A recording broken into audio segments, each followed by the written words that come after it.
இந்த பதிவில் வழங்கப்படும் கருத்துக்கள் மற்றும் தகவல்கள் முழுவதும் நேர்காணலில் பங்கேற்றவர்களுடையவை மட்டுமே. அவர்கள் தங்கள் சொந்த விருப்பத்திற்கும் சிந்தனைக்கும் ஏற்ப பகிர்ந்து கொள்கிறார்கள். இதில் எங்களுடைய எந்தவிதமான பங்களிப்பும் இல்லை.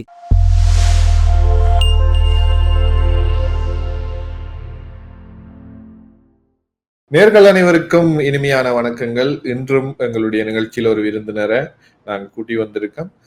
மட்டக்களப்பு சினிமாவில் ஒரு நடிகராக வலம் வந்து கொண்டிருக்கும் ஒருத்தரை தான் நாங்கள் இந்த நிகழ்ச்சியில உங்களுக்காக கொண்டு வந்திருக்கோம்.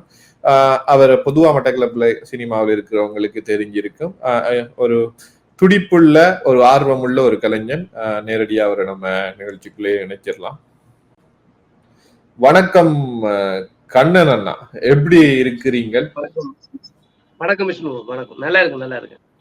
எப்படி போகுது வாழ்க்கையெல்லாம்? எப்படி போகுது வியாபாரம்? சந்தோஷமா போகுது ப்ரோ. எல்லாம் கடவுள் ஆசீர்வாதத்தால எல்லாம் நல்லபடியா போகுது.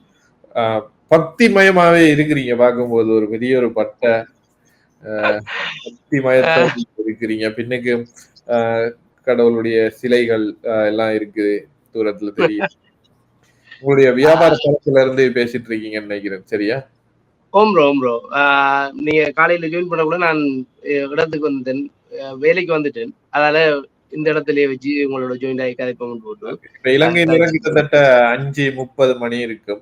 எளியாவே எழுப்பி வியாபார நிலையத்துக்கு வந்து பொதுவா எத்தனை மணிக்கு உங்களுடைய வியாபார நிலையத்தை ஓபன் பண்றீங்க?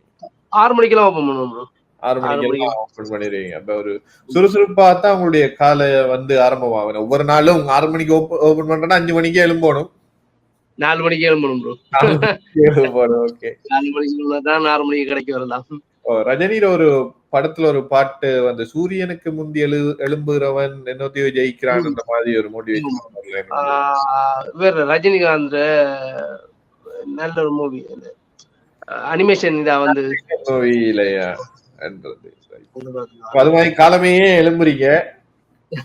அது சொன்ன மாதிரி தான் நீங்க ஒரு சக்சஸ்ஃபுல்லான ஆள் உங்களுடைய வியாபாரத்துல. எனக்கு தெரியும், நான் மட்டக்களப்புல இருந்தவன் என்ற அடிப்படையில எனக்கு தெரியும் ஒரு சக்சஸ்ஃபுல்லான ஒரு வியாபார நிலையம், அதுக்கும் பலராலும் பேசப்படுற ஒரு வியாபார நிலையம். பொதுவா வந்து நான் நிகழ்ச்சியை வந்து அந்த கலைஞர்களோட அறிமுகத்தோட ஆரம்பிப்பேன். அவங்களுடைய அறிமுகத்தை சொல்லுவாங்க. அதன்படி கண்ணன் என்றவரை பொதுவா மட்டக்களப்புல இருக்கிற சினிமா விரும்பியலுக்கு தெரியும். அதாவது நம்மளுடைய திரைப்படங்களை விரும்பி பாக்குறாங்களுக்கு, நம்மளுடைய திரைப்படங்களை பாக்குறாங்களுக்கு ஒரு கேரக்டர் கண்ணன் என்றவர் நடிச்சிருக்கிறன்றது தெரியும். மற்றும்படி பொதுவாக்களுக்கு தெரிஞ்சிருக்க வாய்ப்பு இல்லை சினிமா என்ற ரீதியில. அதை தாண்டி உங்களுடைய வியாபாரம் துறையில வந்து எல்லாருக்குமே மட்டக்களப்புல நிறைய பேருக்கு உங்களை தெரியும். ஒரு அறிமுகத்தோட போயிரும். நான் கண்ணன் இங்க காத்தாங்குள்ள TK சலூன் ஒரு சலூன் ஸ்தாபனத்தை நடத்திட்டு இருக்கேன். இதன் மூலமா தான் எனக்கு சினிமா துறைக்கும் வாய்ப்பு கிடைச்சது. நண்பன் இம்ரான் மூலமாகத்தான் சினிமாவுக்கும் நான் நுழைஞ்சினான். இதுதான் எனக்கு சலூன் தான் அதுக்கும் சினிமா துறைக்கு போறதுக்குரிய அடையாளமா இருந்தது. அதனால அறிமுகப்படுத்த நான் இங்க காத்தாங்குடியில இருக்கிறார்களுக்கு மிச்சம் இருக்கும். காத்தாங்குடி மட்டக்களப்புல உள்ள நிறைய பேருக்கு என்ன தெரியும், கண்ணன்டா ஓகே TK சலூன் கண்ணன் விளங்கும். சினிமா விரும்பிகளுக்கும் ஓகே கண்ணன் படம் நடிக்காரு, ஷார்ட் பிலிம் செய்யறாரு அப்படின்ற இது நிறைய பேருக்கு தெரியும். ஓகே, ஸோ கண்ணன் ஒரு நடிகன் என்றது சினிமால இருக்கிறவங்களுக்கு தெரியும். இப்ப கண்ணன் வந்து எப்படி இந்த சினிமாக்குள்ள உள்வாங்கப்படுற அந்த நிகழ்வு எப்படி இருந்தது?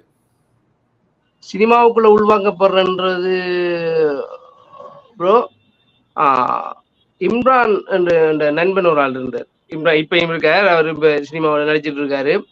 நல்ல ஒரு நடிகன். அவர் மூலமா தான் நான் துஜா என்ற ஒரு டிரெக்டர் மூலமாக ஒரு சின்ன ஒரு ஷார்ட் பிலிம்ல, ஒரு விழிப்புணர்வு ஒரு ஷார்ட் பிலிம்ல நடிச்சேன். அதுக்கு பிறகுதான் அந்த இதை வச்சு விஷ்ணு ப்ரோ நீங்க உங்களோட ஒரு சின்ன ஒரு ஷார்ட் பிலிமுக்கு கூப்பிட்டு என்ன நடிக்க வச்சீங்க. அதுல நீங்க சொன்ன ஒரு வார்த்தை எனக்கு இன்னும் மைண்ட்ல இருக்கு. நீங்க நான் கேமராவை பார்த்து ஃபர்ஸ்ட் கொஞ்சம் பயந்து இருந்தேன். எனக்கு அந்த ஷார்ட் பிலிம் ஏற்கனவே நடிச்சது கொஞ்சம் மிச்ச காலம் ஒரு டச் விட்டு போயிட்டு ஒரு 2 years பேக் தான் உங்களோட அந்த இதுல நடிக்கக்குள்ள நீங்க எனக்கு ஒரு வார்த்தை சொன்னீங்க. நான் கேமரா பார்த்து கொஞ்சம் பயந்துட்டு இருந்தான். அப்ப நீங்க ஒரு வார்த்தை சொன்னீங்க, அண்ணா நீங்க கேமரா பார்த்து பயந்தீங்கடா, நீங்க சினிமாவுக்கு அனுப்பிட்டுனா நடிக்கிறதுக்கு தகுதி இல்லாதவர் அப்படின்னு சொன்னீங்க. அது அப்படியா? எனக்கு மைண்ட்ல இல்ல நீங்க சொன்னீங்க. இல்ல உங்களுக்கு ஞாபகம் இருக்குமோன்னு எனக்கு தெரியாது. நான் இல்ல. என்ன சொன்னா ஷூட்டிங் வீட்ல 1000 கதை போனோம் இல்ல எல்லாத்தையும் இல்ல இல்ல. அதுதான் எனக்கு மோட்டிவேஷன் அமைஞ்சது. இப்ப நீங்க சொன்ன அந்த ஒரு வார்த்தை ப்ரோ எனக்கு மோட்டிவேஷன் அமைஞ்சது. காரணம் என்னன்னா, நம்ம இந்த கேமராவை பார்த்து பயந்தோம்டா, இதுக்கு நம்ம சினிமாவுக்கு அனுப்பிட்டானா நம்ம நடிக்கிறதுக்கு ஆசை இருக்கு. ஒரு கேமராவை பார்த்து பயந்தோம்னா என்னடா நடிகர் நீ அப்படி ஒரு தாக்கம் எனக்கு ஏற்பட்டது. அதுக்கு பிறகுதான் நான் நிறைய படங்கள்ல நடிக்கிறதுக்கு வாய்ப்பு கிடைச்சேன். கூட அந்த இம்ரான் பாயிர ஒரு ஷார்ட் பிலிம் ஒன்று என்னன்னா கடல்ல ஒரு இந்திய இந்த ஆஸ்திரேலியாவுக்கு போறது அந்த எடுக்கப்பட்ட ஒரு படம் என்சோ கதை நினைக்கிறேன். உண்மையா எனக்கு ஒரு சந்தோஷமான விஷயம் என்னன்னு சொன்னால் அந்த ஷூட்டிங் ஸ்பாட்ல அந்த அனுபவத்தை நான் இதுகிட்ட சொல்லி ஆகணும். என்சோ கதை ஒரு குறிப்பிட்ட சில நாட்களுக்குள்ள மிக வேகமாக எடுக்கப்பட்ட ஒரு படப்பிடிப்பு. 2 நாள் எடுத்த நம்ம ஒரு சீனை 2 இறக்க அடுத்தவன் சொன்னா நல்லா இருந்ததுன்றதுக்காக செய்வோம் அப்படின்றதுக்காக அதுல எனக்கு பொதுவா மற்ற படைப்புகள்ல ஒர்க் பண்ணும்போது என்னன்னு சொன்னா பெரிய ஒரு பிரச்சனை இருக்கும். அந்த ஆர்டிஸ்ட நம்ம தயார்படுத்தி அவங்கள வச்சு இழுத்துட்டு போகணும்ன்ற ஒரு இது இருக்கும். ஆனா அந்த படத்துல எனக்கு அமைஞ்ச 2 பேருமே உங்களுக்கு அது 2வது படம் என்றாலும் கிட்டத்தட்ட முதல் படம் மாதிரி. முதல் படம் தான் அது முதல் படம். டயலாக் அதுல நிறைய பேசுறீங்க. சொல்ல போனா அதுல நீங்க ஒரு மோட்டிவேஷனான ஒரு கேரக்டர் அந்த இம்ரான் பாய் என்றவருக்கு. அவர் மோட்டிவேஷனா பேசி அவரை கொண்டு இழுத்துட்டு போறீங்க கடலுக்கு. அப்படி ஒரு பெரிய ஒரு பாத்திரம் உங்களுக்கு இருந்தது. ஆனா இதுல எனக்கு சந்தோஷமான விஷயம் எனக்கு ஈஸியா இருந்ததுன்னு சொன்னா 2 பேருமே என்னுடைய விஷயங்களை டக்குன்னு உள்வாங்கி கொண்டு நீங்க நடிச்சீங்க. நமக்கு ஒரு குறிப்பிட்ட ஒரு டைம் தான் இருந்தது. கிட்டத்தட்ட மழை வேறு அன்றைக்கு டக்குன்னு முடிச்சது. அப்ப அதுல எனக்கு சந்தோஷம் என்னன்னு சொன்னா எனக்கு பெருசா வேலை இருக்குல்ல. நீங்க முதல் படம் என்ற மாதிரியே நீங்க இருக்கல அதுகிட்ட என்ன சொன்னா ஏர்லியாவே ப்ரிப்பேர் ஆகி 2 பேருமே கோஆர்டினேட் பண்ணி நடிச்சது உண்மையா நல்லா இருந்தா. அந்த சீனுகளும் உண்மையா நல்லா வந்தது அந்த படத்துல. சின்ன ஒரு படம் தான், 3 நிமிஷ படம். பட் பார்க்கும்போது அந்த சீன் ஒரு நல்ல ஒரு திருப்தி இருக்கு தந்தது. நிறைய பேரால பேசப்பட்ட அந்த அந்த படத்தை காட்டக்குள்ள நிறைய பேர்ட்ட காட்டக்குள்ள அவங்களுக்கு அந்த கதை சீக்கிரமாவே கன்வே ஆயிடுச்சு. நீதான் ஆளை கொண்டு இணைஞ்சுட்டானே அப்படி இப்படின்ற ஒரு இதுல நிறைய பேரு கேட்டாங்க. நல்லா இருக்கு நல்லா இருக்கு நாளைக்கு. சோ முதலாவது ஒரு சின்ன ஒரு ஷார்ட் பிலிம்ல துஜாவோட இயக்கத்துல நடிக்கிறீங்க. அதுக்கு பிறகு இப்படி ஒரு படம் நடிக்கிறீங்க. இம்ரான் பாயோட அந்த ஒரு நட்பு உங்களுக்கு எந்த காலகட்டத்தில இருந்து கிடைச்சது? இம்ரான் பாய் நட்பு எனக்கு ஒரு 2018-2020 அந்த காலகட்டத்துல கடைக்கு வர ஒரு சந்தர்ப்பத்துலதான் அவர் அறிமுகமானார். அவரு தலையை கொண்டு கொடுத்திருக்காரு. நல்ல ஒரு கலைஞர். உண்மையில சொல்ல போனா அவன் கூத்து எல்லாம் செஞ்சிருக்கான். இப்ப நாடகங்கள் இப்ப ரோட்டோரமா செய்த நாடகங்கள் எல்லாம் செஞ்சு அவன் மிக பிரபல்யமா இருந்தான் அந்த காலகட்டத்துல. அப்ப எனக்கு இருந்த ஆசையை நான் அவன்கிட்ட சொன்னேன், நண்பா புடுறா எனக்கு ஆசையா இருக்குடா, என்னைய கொண்டு அடிக்க வைக்க மாட்டியா அப்படின்னு கேட்டான். கேட்க அவன் கூட்டி போன இடம் தான் சுஜாட்ட. சுஜா கிட்ட அறிமுகப்படுத்தினது சுஜாட்ட 2-3 ஷார்ட் பிலிம் செஞ்சு நானும் அவரும் செஞ்சேன். ஷார்ட் பிலிம்ல விளம்பர படங்கள் 2-3 செஞ்சோம். செஞ்சது பிறகுதான் ஒரு முழுநில படம் ஒன்று ஷார்ட் பிலிம் 3/4 படம் நினைக்கிறேன் நடத்துற படம் ஒன்று சுஜாட டைரக்ஷன்ல நடிச்சு அதுதான் மெயினா எனக்கு ரிலீஸ் ஆன படம் ஒன்று. யூடியூப் டைரக்ஷன்ல நினைக்கிறேன். துஜால கதாநாயகனா நடிச்சிருந்தார் யாழியன் நினைக்கிறேன் இல்லையா? இல்ல இது ஒரு நாள் ஒரு இரவில் என்று சுஜா இங்க காத்தாங்குடி டிரெக்டர் சுஜா இல்ல ப்ரோ சுஜா ஓகே. உங்களுக்கு ஞாபகம் இருக்கு வேற தெரிஞ்சிருக்கு. இப்ப எனக்கு ஞாபகம். நான் துஜான்னு நினைச்சு பேசிட்டு இருந்தேன். எனக்கு தெரியும் சுஜா இப்ப அரபு நாடுகள்ல பணிபுரிஞ்சு கொண்டிருக்கிறார். இப்ப நம்ம நாட்டுக்கு ஓகே. ஒரு மீடியா பர்சன். ஆக்சுவலி அவர் ஒரு சிறந்த ஒரு ஊடகவியலாளர், நல்ல ஒரு பேச்சாளர், கண்டிப்பா நல்ல டேலண்டடான ஆள் உண்மைக்குமே. சுஜா எல்லாம் ஆரம்ப காலத்துல இந்த சினிமாவை செய்தவர்கள் உண்மையா சொல்ல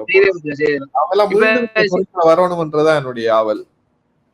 எனக்கும் அந்த ஆசை இருக்குது. நான் அவர்கிட்ட சொல்லியும் இருக்கேன், ப்ரோ நீங்க திரும்ப இங்க வரணும் ப்ரோ அப்படி. அதுக்குரிய சந்தர்ப்பம் அவங்களுக்கு அமைகிறது. அதான் உண்மையான விளக்கு, அமையதில்லை. இப்ப பொதுவா அண்ணா பாத்தீங்கன்னு சொன்னால் மட்டக்களப்புல இருக்கிற நடிகர்கள் எல்லாருமே உங்கள்ட்ட தலையை கொடுத்தார்கள் தான். அவங்க இந்த படங்கள்ல வர முக்காசி படங்கள்ல வந்து நீங்க சிகை அலங்காரமும் கூட சில படங்கள்ல வந்து உங்களுடைய பேரே போட்டிருப்பாங்க ஒப்பனை அப்படி என்று சொல்லி. சிகை அலங்காரம் போட்டிருக்காரு. அந்த கிரெடிட் வந்து கோடிச்சனாக்கு நான் கொடுக்கேன்.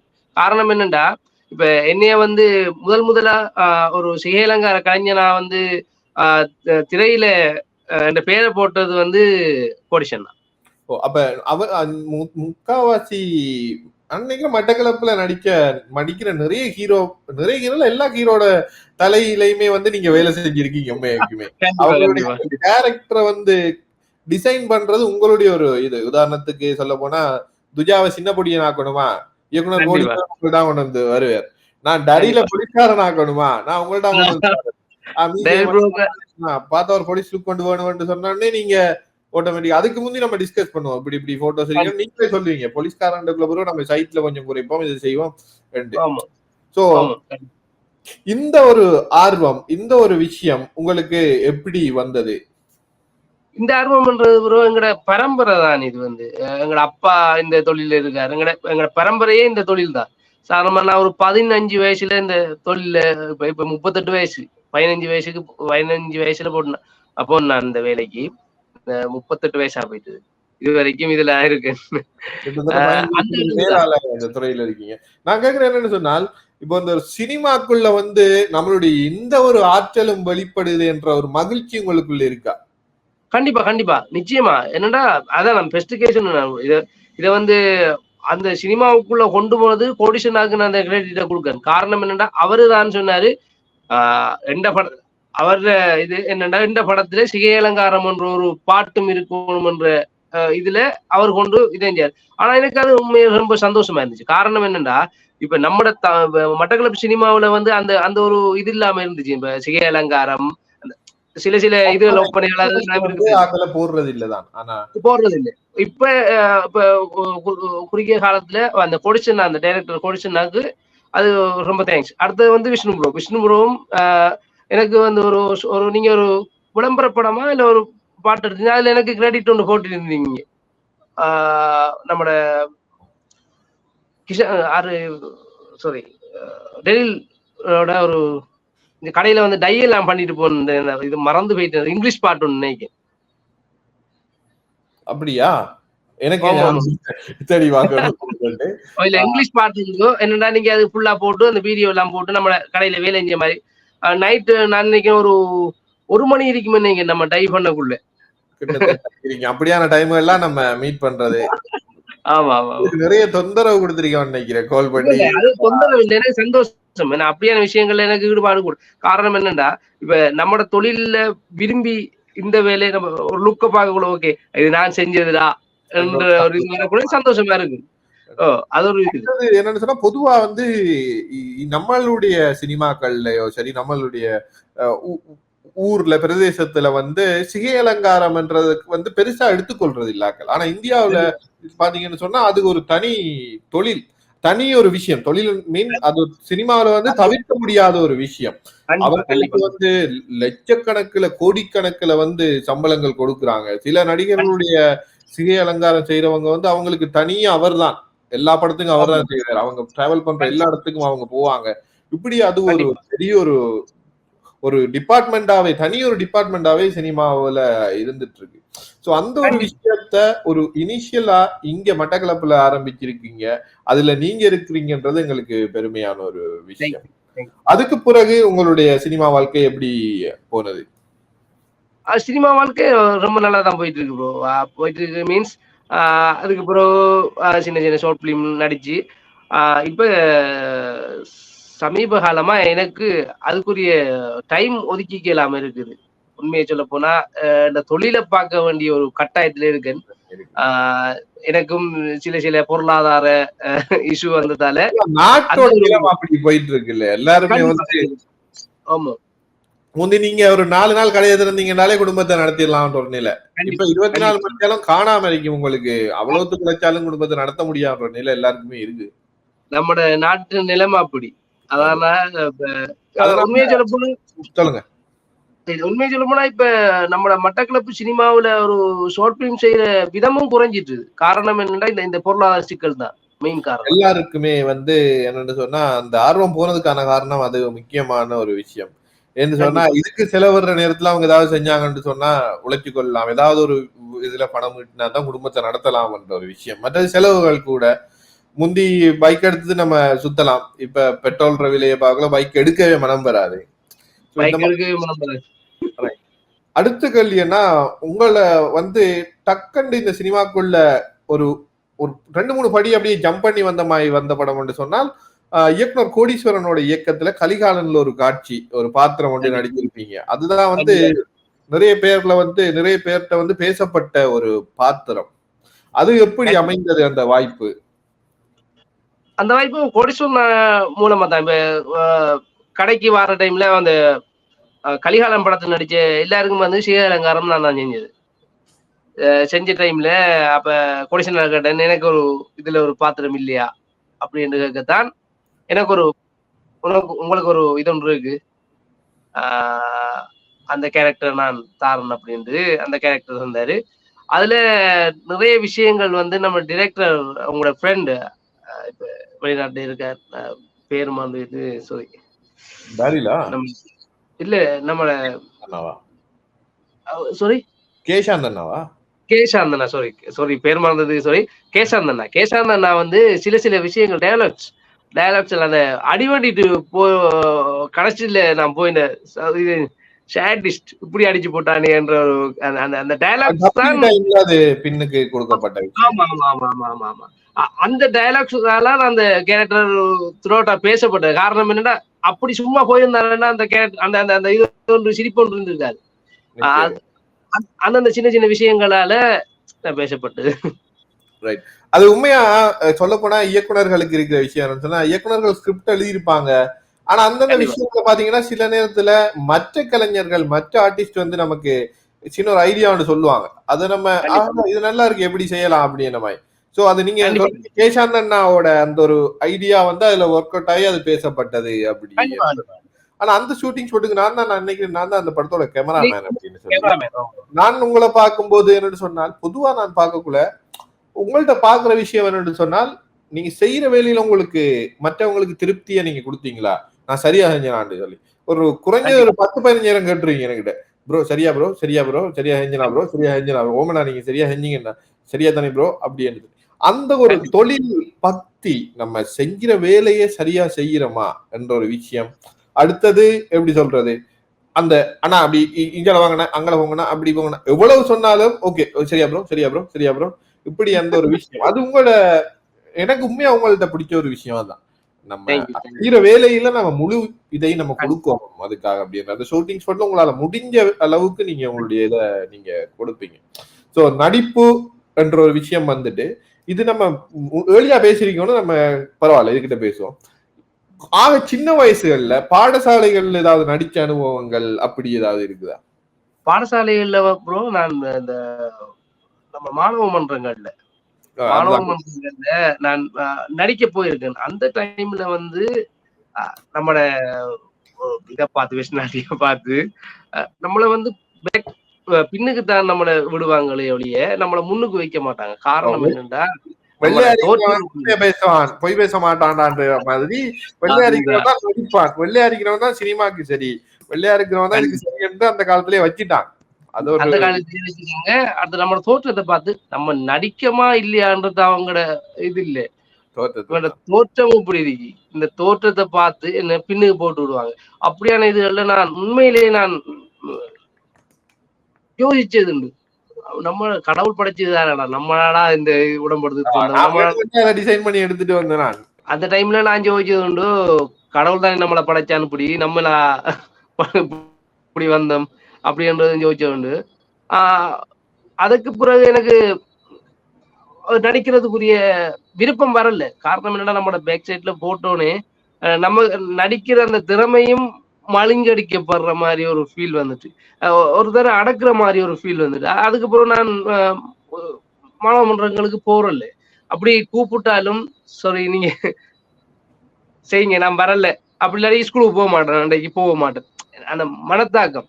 அதுக்கு பிறகு இப்படி இந்த இம்ரான் பாய் கூப்பிட்டு அந்த இதுக்கு பிறகு எனக்கு ஒரு சந்தோஷமா இருந்துச்சு, பாரு கடவுள் நம்மள எங்க கொண்டு வச்சிருக்கா, எங்க நம்ம இழந்தமோ அத இந்த வயசுல இப்படியா ஒரு அதுவும் திரையில நம்மட படம் பாற அளவுக்கு இங்க கொண்டு வச்சிருக்கான்றது ஒரு பெரிய ஒரு சந்தோஷமான விஷயமா இருந்துச்சு. நீங்க என்ன நான் இதா இருக்கேன்டா அப்படி ஒரு தோற்றத்துல நான் குறைபாடு உள்ளவனா இருக்கேன்றால நீங்க என்ன கொண்டு போய் பின்னுக்கு வச்சீங்க. இப்ப எல்லாரும் பாக்குற மாதிரி முன்னுக்கு கொண்டு போய் வச்சிருக்கிற கடவுள் என்ற ஒரு இது. கண்டிப்பா இப்ப என்ன நடிச்சவங்கல யாருமே இப்ப எந்த ஒரு இதுலயும் இல்ல. ஆனா நான் ஒரு திரைக்கலைஞர் பாடசாலை ஹீரோவாவே முடிஞ்சிட்டு நீங்க இப்ப நிஜத்திலையும் ஹீரோவாகவும் மட்டக்களப்பு சினிமா இலங்கை சினிமாவிலையும் ஒரு கதாநாயகனாகவும் ஒரு நாயகனாகவும் ஒரு விஷயம் தான். திரைக்கலைஞனா இருக்கணும். அதான் கதையில ஒரு நாயகனா இருக்கிறீங்க. கதையில எல்லாருமே நாயகன் தான். அவர் மெயினானால் கதையின் நாயகனாக இருக்கு. இப்ப இந்த ஒரு விஷயம் தோற்றத்துல ஒரு வசீகரம் இல்லாத ஆட்கள் சினிமாவுக்கே பொருத்தம் இல்லாத என்ற ஒரு நிலம் அந்த காலத்துல இருந்தது, ஆரம்ப காலத்துல. ஆனா அதெல்லாம் இப்ப தென்னிந்திய சினிமாவில நிறைய பேர் உடைச்சிட்டாங்க.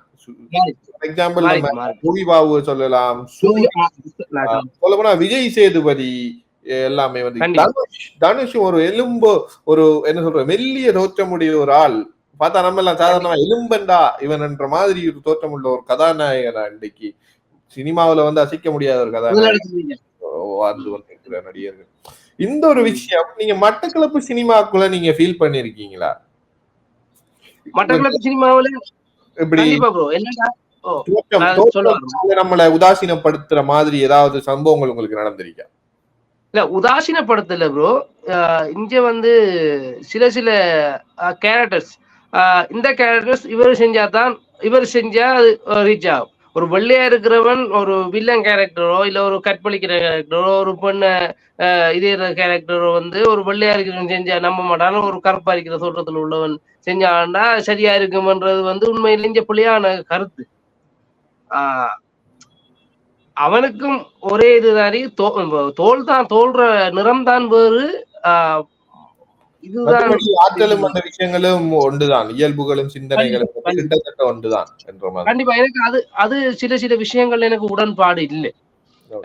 ஒரு எடுத்த உடனே நீங்க இந்த நெகட்டிவ் ஷேட் செய்யுங்க, நீங்க இந்த நெகட்டிவ் ஷேட் செய்யுங்க அப்படின்றக்குள்ள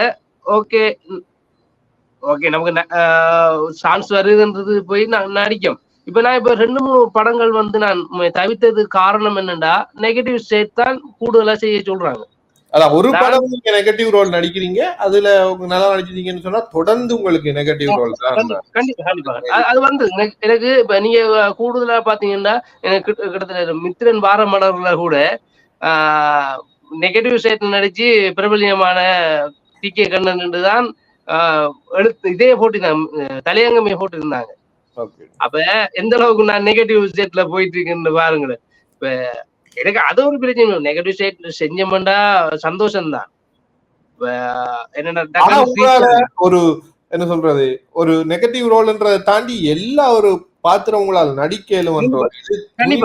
ஆனா உங்களுக்கு தாராங்கல்ல நெகட்டிவ் வந்துட்டு இருக்காங்க. அதான் இப்ப என்னன்னா இப்ப கிட்டத்துல நான் ஒரு ஷார்ட் பிலிம் செஞ்சிருக்கேன். இப்ப நான் கதை எழுதி நம்மட ஆர்ஜே நெல்லு டிரெக்ட் பண்ணிருக்காரு அந்த படத்தை. அது கிட்டத்துல திரைக்கு வரும். அந்த படத்துல ஒரு ஒரு நல்ல ஒரு அது நெகட்டிவ் ஷேட் மாதிரி தான் இருக்கும். ஆனா நல்ல ஒரு கேரக்டர் செஞ்சிருக்கு, நல்ல ஒரு கேரக்டர் செஞ்சு கண்டிப்பா அது வெளிவந்துச்சுன்னா நல்லா இருக்கும்னு நினைக்கிறேன். வெளிவரணும், வெளிவந்தா நல்லா இருக்கும்.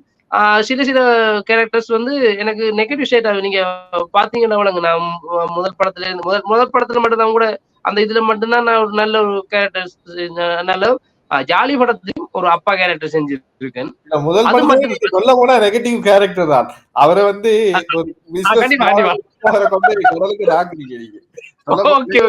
அதுலயும் கூட கண்டிப்பா அத முதல் கோணல் முற்றுங்கோணல்ன்ற மாதிரி முதல் நெகட்டிவே தொடர்ந்து நெகட்டிவாக வந்துட்டு இருக்கோம், போயிட்டே இருக்கிறவங்க. சரி, அதான் அதுல இருந்து எனக்கு ஃபுல்லாவே நெகட்டிவ் ஷேட் தான் வந்திருக்கு. Okay, no problem. என்னன்னா இப்ப நம்மட ஃபேமிலியில இப்ப எனக்கு நேற்று ஒரு படம் பார்த்தோன்னா நம்ம மகாராஜா, அதுல வந்து சிங்கமுடி ஒரு நெகட்டிவ் ஷேட் ஒன்று செஞ்சிருக்காரு. அது வந்து எனக்கு காலையிலயும் அதை ஏத்துக்க இல்லாம இருக்கு. அந்த கேரக்டர் வந்து நம்ம என்ன ஒரு நடிகனா இருந்தாலும் அந்த ஒரு இது செய்ய அந்த கேரக்டர் அவர் செய்யக்குள்ள நமக்கு இந்த மனுஷன் இந்த கேரக்டர் செஞ்சுட்டு இவருக்கு இனி வர கேரக்டர்ஸ் எந்த மைண்ட் எப்படி சொல்லுதுன்னா இனி இவருக்கு வர கேரக்டர்ஸ் எல்லாம் இப்படித்தானே வரும். என்னன்னா நல்லா செஞ்சிட்டு அந்த மனுஷன் ஆனா ஏத்துக்கலாம இருக்கு நமக்கு இந்த கேரக்டர் செஞ்சிக்க கூடாது. இது வந்து எப்படின்னு சொன்னா மாஸ்டர் படத்துல விஜய் சேதுபதியை வில்லனா நிறைய பேருக்கு ஏற்றுக்கொள்ளலாம். ஏன்னு சொன்னா அவர் ஹீரோவாவே விஜய் சேதுபதியை பார்த்து வந்தவங்க மாஸ்டர்ல அந்த காலகட்டத்துல அவர் வில்லனா மாறுறாரு ஒரு கேரக்டர் செய்யும் போது அந்த மாஸ்டர் படத்துல வந்து விஜய்க்கு வில்லன் என்றதை ஏற்றுக்கொள்ளலாம் போயிட்டு நிறைய பேருக்கு அந்த ஒரு பவர்ஃபுல்லான ஒரு கேரக்டர் அது அமையல. காரணம் என்ன சொன்னா நம்ம ஒரு ஹீரோவாவே பார்த்துட்டு வந்ததுதான்.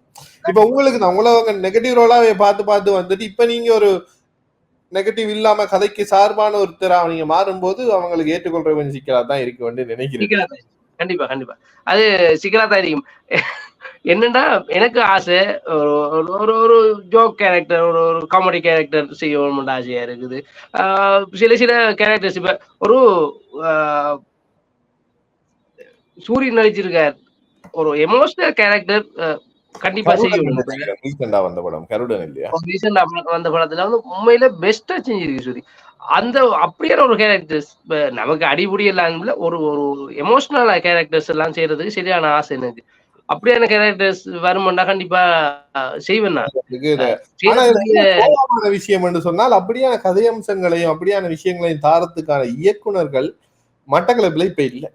அதுதான் படத்தை இயக்குறதுக்கு முன்வாராங்க இல்ல.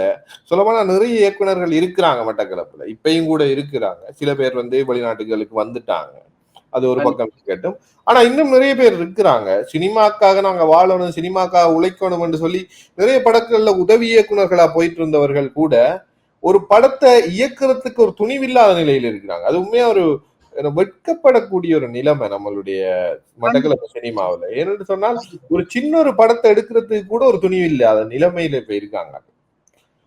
எப்படி இது போப்போது இனிவரும் காலங்கள்ன்றது எனக்கு உண்மையா தெரியல. அப்படி செய்ய போனா அவங்களுக்குள்ளே அவங்களோட வட்டத்துக்குள்ளே ஆக்களை வச்சு செஞ்சு கொள்றது, அந்த ஒரு குறிப்பிட்ட டீமுக்குள்ளேயே அவங்கள வச்சு செஞ்சு கொள்றது இப்படியே போதே தவிர மற்றது கதைகள்லையும் ஒரு வித்தியாசமான கதைக்கருவை கொண்ட படங்கள் வந்து மட்டக்களப்புல வார மாதிரி குறிப்பிட்ட சில இயக்குனர்கள் மாத்திரம்தான் அதை செஞ்சு கொண்டு இருக்காங்க. ஆனா அவங்களுடைய படங்களை வந்து நம்ம சப்போர்ட் பண்றது இல்லை, நம்மளுடைய மக்கள் போய் பார்க்கறது இல்லை. மற்றும்படி ஒரு கவலைக்கிடமான ஒரு நிலையெல்லாம் மட்டக்களப்பு சினிமா போயிட்டு இருக்கு. இப்ப உங்களுக்கு வந்து ஒரு ஆசை இருக்கு, நல்ல ஒரு பாத்திரங்கள் நமக்கு தருவாங்களான்னு சொல்லி அந்த கதை எழுதுறதுக்கு இயக்குனர்கள் இல்லதான் பிரச்சனை. இப்ப நீங்களே எழுதி நீங்களே நடிச்சாதான் உண்டு. அதைத்தான் நீங்க இப்ப கடைசியா ஏராளத்துல செஞ்சிருக்கீங்கன்னு நினைக்கிறேன். அதை நீங்க முன்னுக்கு சொல்லிட்டீங்க. நான் கேள்விப்பட்ட ஒரு விஷயம், உங்களுடைய கதை திரைக்கதையில வந்து ஒரு படம் வந்து உருவாக்கப்பட்டு கொண்டிருக்கு ஆர்ஜியனிலோட இயக்கத்துல அப்படின்னு சொல்லி இந்த ஒரு அனுபவம் எப்படி அது உருவானது, என்ன ஒரு ஐடியாவில வந்தது, கதை எழுதுகிற ஒரு திறமை, கதை நம்ம எழுதணும் சினிமாக்குள்ள நடிப்புன்றதை தாண்டி இந்த ஒரு ட்ராக்கால நம்ம போவோம் அப்படின்றது எப்படி ஆரம்பமாச்சு? கண்டிப்பா இப்ப நீங்க முதலே சொன்னீங்களே ப்ரோ, இப்படியே ஒரு கேரக்டர் நமக்கு தாராங்க இல்ல அப்படின்றதோட அப்ப நான் இந்த கதையை வந்து முதலா ஜோதிச்சது வந்து இம்ரான் ப்ரோக்கு தான், இம்ரான் பாய்க்கு தான். நான் இந்த கதையை வந்து பெஸ்ட்டுக்கு என்னதான் நான் கதை எழுதுனாலும் உடனே போயிட்டு சொல்ற முதல் ஆள் வந்து இம்ரான் தான். அவனுக்காக தான் இந்த கதையை எழுதுனா சில இஷ்யூக்களால அவனால நடிக்கலாம் அப்படின்னா அவன் சின்ன வேற ஒரு படத்துல கமிட் ஆகிருக்கிறதால இந்த படத்துக்கு வந்து கொஞ்சம் டைம் எடுக்கணும்ன்றதால அவன் நடிக்கலாம் போயிட்டு. அதுக்கு பிறகு நான் ஒரு ஸ்பாக் தான் எனக்கு தோணுச்சு, இப்ப ஒரு போன் வாரத்தால என்ன விளைவுகள் வரும் என்றத யோசிச்சேன். அதுக்குள்ள சில விஷயங்களை ஓகே இப்படி நடந்தா எப்படி இருக்கும், இப்படி நடந்தா எப்படி இருக்கும்ன்றதான் நான் பெஸ்ட்டுக்கு யோசிச்சு. இந்த போனால இப்படி நடந்தா எப்படி இருக்குமென்று யோசிக்க போய் இப்படியான விஷயங்கள் வந்து நமக்கு ஒரு கதையா வருது, கதையா வந்துச்சு. அது அந்த கதையை நான் பெஸ்டா சொன்னது வந்து இம்ரான் சொன்னோம். இம்ரான் சொன்னா இந்த கதை யாருமே யோசிச்சிருக்க மாட்டாங்க. உண்மையிலே அப்படியான ஒரு இதுதான். என்னடா நான் எடிட்டிங் வந்து நான் ஜப்னாவை கொண்டு போனேன். நான் இந்த படத்தை வந்து எடிட் பண்றதுக்காக நிலுபுரோட ஒரு ஃப்ரெண்ட் ஒரு ஆள்கிட்ட கொண்டு போனேன், ஹரிரண்டு அவர்கிட்ட கொண்டு போனதுக்கு அவர் சொன்ன ஒரு இது, இந்த கண்டென்ட்டை வந்து நீங்க அவார்டுக்கு அனுப்பினீங்கன்னா அவார்ட் கண்டிப்பா வின் பண்ணும். அப்படியே ஒரு ஒரு இது சொன்னார். எனக்கு அந்த நடிப்பு அதுல ஒண்ணும் நான் இது இல்ல. இந்த கண்டென்ட் அந்த கதை கருவு இதை கொண்டு போனீங்கன்னா கண்டிப்பா இது அவார்ட் வின் பண்ணும் அப்படின்றத வந்து அவங்க சொன்னாங்க. ஜப்னாவுல அந்த ஒரு அவர் ஒரு டிரெக்டர், அவர் ஒரு எடிட்டர், அவர் கேமராமேன், உங்களுக்கு தெரிஞ்சிருக்கும்னு நினைக்கிறேன். அவர் சொன்னாரு என்ன. ஆமா ஆமா, அந்த அளவுக்கு அந்த கதை வந்து தாக்கத்தை ஏற்படுத்தி பெஸ்டா எனக்கு நல்லா இருக்குடா இதை செய்யணும்டா சொன்னது வந்து இம்ரான். அதுக்கப்புறம் நான் நெலு ப்ரோவை கூப்பிட்டு நெலு ப்ரோ கால் பண்ணேன், சும்மா சாரணமா தான் கால் பண்ணேன். ப்ரோ இப்படி ஒரு கதை உண்டு எனக்கு தோணிருக்கு ப்ரோ. இல்ல பெஸ்ட்டுக்கு நான் இங்க இருந்து தினு மகேந்திரன் கிட்ட போனேன். ஒரு கேரக்டர் தினு மகேந்திரன் கிட்ட போனா ஒரு கேரக்டர் ஒன்று இருக்கு, தினு போலீஸ் கேரக்டர். இந்த கேரக்டர் வந்து நீங்க செஞ்சீங்கன்னா ஓகேவா இருக்கும் அப்படின்னு போட்டு அங்க தினுகிட்ட போயிட்டு கதையை சொன்ன உடனே தினு சொல்லிச்சு, அண்ணா இந்த போலீஸ் கேரக்டர் வந்து எனக்கு சூட் ஆகலன்னா இந்த கேரக்டர் நான் இதா ஆப்டா இருப்பேன் தெரியாது, நீங்க வேறொரு ஆளை பாருங்களேன் அப்படின்னுச்சு. அப்படின்றவனே எனக்கு மைண்ட்ல பிக்ஸ் ஆயிருந்த அந்த போலீஸ் கேரக்டர் அப்படின்னா விக்ரம் இந்த ஒரு லுக் ஒன்று தான் எனக்கு தேவைப்பட்டது. அந்த ஒரு லுக் ஒன்று கடாரம் கொண்டான்ல வர அந்த விக்ரம் அந்த அந்த தோற்றம் இருக்கணும்ன்றது, அந்த அந்த சிடுமூஞ்சோட அந்த உம்மன் இருக்கிற ஒரு கேரக்டர் தான் வேணும்னு தான் நான் யோசிச்சு உண்மையிலே வந்து திருமகேந்திரன் அது சொன்னது உண்மையிலே அவர் சினிமாவுல சம்பந்தப்பட்டிருந்ததால அவருக்கு தோணுச்சு, அவர் டிரெக்டரா இருக்கிறதால அந்த கேரக்டர் தனக்கு சூட் ஆகாதுன்றது உண்மையிலே அவரு அப்பவே சொல்லிட்டாரு. அப்ப நான் ஓகே தினு, அப்ப இன்னொரு கேரக்டர் இருக்கு, அந்த கேரக்டரை நீங்க செய்வீங்களா கேட்டேன். நீங்க இந்த கேரக்டர் ஆள் இது செஞ்சீங்கன்னா அந்த கேரக்டர் ஓகேவானு நான் செய்வேன், நான் பிரச்சனை இல்லை அப்படின்னு போட்டு சரி என்று போட்டு நான் கடையில வந்து யோசிச்சிருக்கேன். ஒரு கதையை எழுதிட்டோம், இதுக்கு ஒரு ஆர்டிஸ்ட வந்து யாரு இப்ப நான் தொழில் செஞ்சுட்டு இருக்கக்குள்ள அதான் மைண்ட் ஓடிக்கிட்டு இருக்கு. இந்த கேரக்டர் யார் செஞ்சா நல்லா இருக்கு, இந்த கேரக்டர் யார்கிட்ட சொல்றது, இந்த கேரக்டர் எப்படி இத வந்து நம்ம வெளிக்கொண்டு வர, இந்த கேரக்டர் அந்த ஒரு கேரக்டர் ஒன்று இருக்கு. அதுல இப்ப நான் நடிச்ச கேரக்டர் வந்து அந்த கேரக்டர் வந்து இம்ப்ரான் செய்யணும் அல்லது நான் செய்யணும். காரணம் என்னன்னா அந்த கேரக்டர் வந்து உள்வாங்கினது வந்து இம்ரானும் நானும் தான். இம்ரான்கிட்ட போய் நான் நடிச்சு காட்டினேன், இந்த கேரக்டர் இப்படித்தான் செய்யும், இதைத்தான் செய்யும், இப்படி இருக்கும்ன்றது வந்து நான் செஞ்சு காட்டினோடனே இம்ரான் சொன்னா நீ அந்த கேரக்டராகவே வாழ்லாம், இப்ப நீ அந்த கேரக்டரை செய், எனக்காக நீ வெயிட் பண்ண வேணா, நீ அந்த கேரக்டரை செய் என்றதுக்கு பிறகுதான் நான் அந்த கேரக்டரை செஞ்சுட்டு ப்ரோ நெலு ப்ரோவுக்கு கால் பண்ணேன். சாதாரணமா கால் பண்ண ப்ரோ இப்படி ஒரு கதை ஒன்று இருக்கு ப்ரோ, ஒரு நீங்க கடையறிக்க வாரீங்களான்னு கேட்டேன்.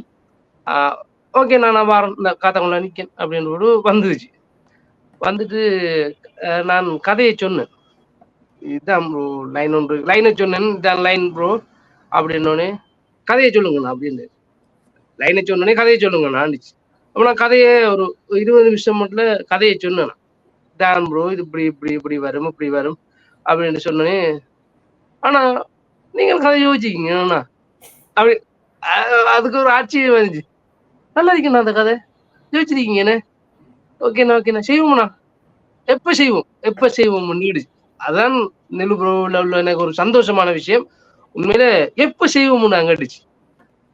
ஓகே ப்ரோ நீங்க சொன்னீங்கடா செய்வோம், ஆர்டிஸ்ட் செய்வோம். அப்போ ஓகேண்ணா நம்ம இதை பவுண்டர் ஸ்கிரிப்ட் ஆக்குவோம், ஒரு ஸ்கிரிப்ட் ஒரு இதாக்கி ஃபுல்லாவே டயலாக்ஸ்ல இருந்து சகலதும் எழுதுவோம் அப்படி என்று போட்டு, அப்ப நீங்க ஒரு நாளைக்கு லீவ் போடுங்க நானும் வாரேன் என்று போட்டு காலையில 7 மணி இருந்து இரவு 10 மணி வரையும் ஸ்கிரிப்ட் எழுதுனோம்.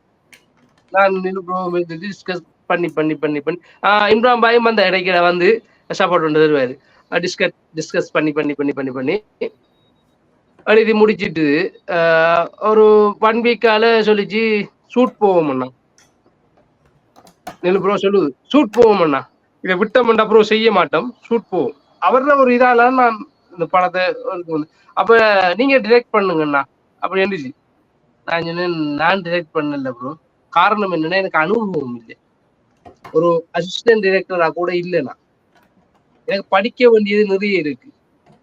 நீங்க ஒரு அனுபவம் உள்ளாள், நீங்க இப்ப அனுபவம் உள்ளாள். இந்த கதையை வந்து நான் பழுதாக்குறதை விட அனுபவம் உள்ள ஒரு ஆள் நீங்க டிரெக்ட் பண்றது இதுக்கு அடுத்த படம் நான் டைரக்ட் பண்றேன். அது நான் உங்கள்ட்ட இருந்து படிச்சுட்டு உங்கள்ட்ட இருந்து என்ன நீங்க செய்றீங்க, எப்படியான இதுல நீங்க கொண்டு போறீங்க, அடுத்து வந்து இந்த கேமரா ஆங்கிள் எல்லாம் எப்படி வைக்கணும், எந்த இதுக்கு எப்படி நீங்க ஷூட் பண்றீங்கன்றதெல்லாம் உங்களோட இருந்து பார்த்து பழகிட்டு அடுத்த படம் நான் கதையை ஒன்று எழுதி நான் டைரக்ட் பண்றேன். அது ஒரு விஷயம் ஒன்று இல்லை.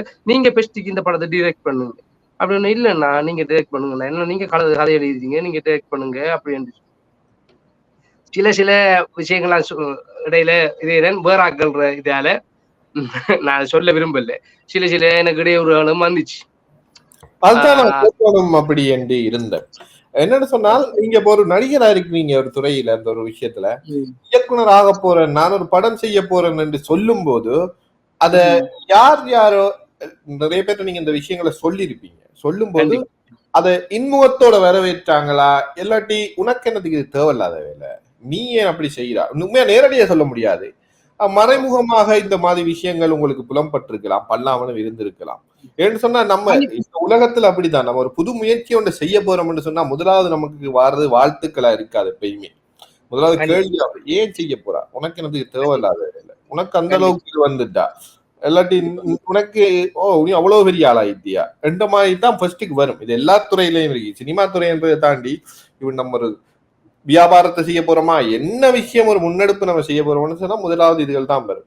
சோ இந்த மாதிரி உங்களுக்கு எந்த மாதிரியான சவால்கள் இதுக்குள்ள இருந்தது? இருந்துச்சு, நிறைய இருந்துச்சு. காரணம் இது நம்ம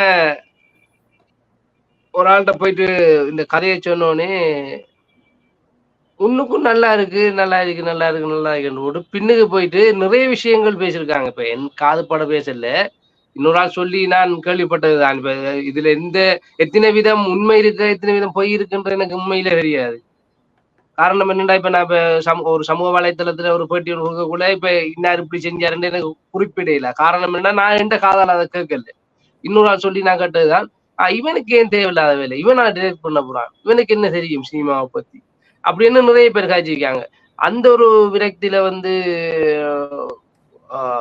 ஆர்ஜே நெல்லு என்னடா வந்து சொன்னா, இல்ல நீங்க செய்யணும் இந்த படத்தை, நீங்க சேர்த்தா இதா இருக்கும், இல்ல நிறைய பேருக்கு இத பத்தி உங்களை பத்தி தப்பா இதான் நினைச்சிட்டு இருக்காங்க அப்படின்னு. நான் சொன்னேன், அவங்களுக்காக நம்ம ஒரு ப்ராஜெக்டை வந்து நம்ம வீணடிக்க கூடாது, ஒரு நல்ல ஒரு கதையை வந்து வீணடிக்க கூடாது. அதாவது நீங்க டைரக்ட் பண்ணுங்க, உங்களோட டைரக்ஷனை பார்த்து நான் ஒரு அசிஸ்டண்டா இருந்துட்டோ இல்ல ஒரு கோ டைரக்டராவோ இருந்து நான் உங்களோட ஒர்க் எல்லாம் பார்த்து அதுக்கப்புறம் நான் டைரக்ட் பண்றேன் தான் அந்த படத்தை அது டைரக்ட் பண்ணது. நிலு டைரக்ட் பண்ணி அந்த டைரக்ட் பண்ணி படம் எல்லாம் முடிஞ்சதுக்கு பிறகு முடியவும் இல்லை, இடையிலேயே நிலுக்கு இந்தியாவுக்கு போற சான்ஸ் வந்து அது இந்தியா போனதுல அந்த படம் அப்படியே கிடப்புல கிடந்தது.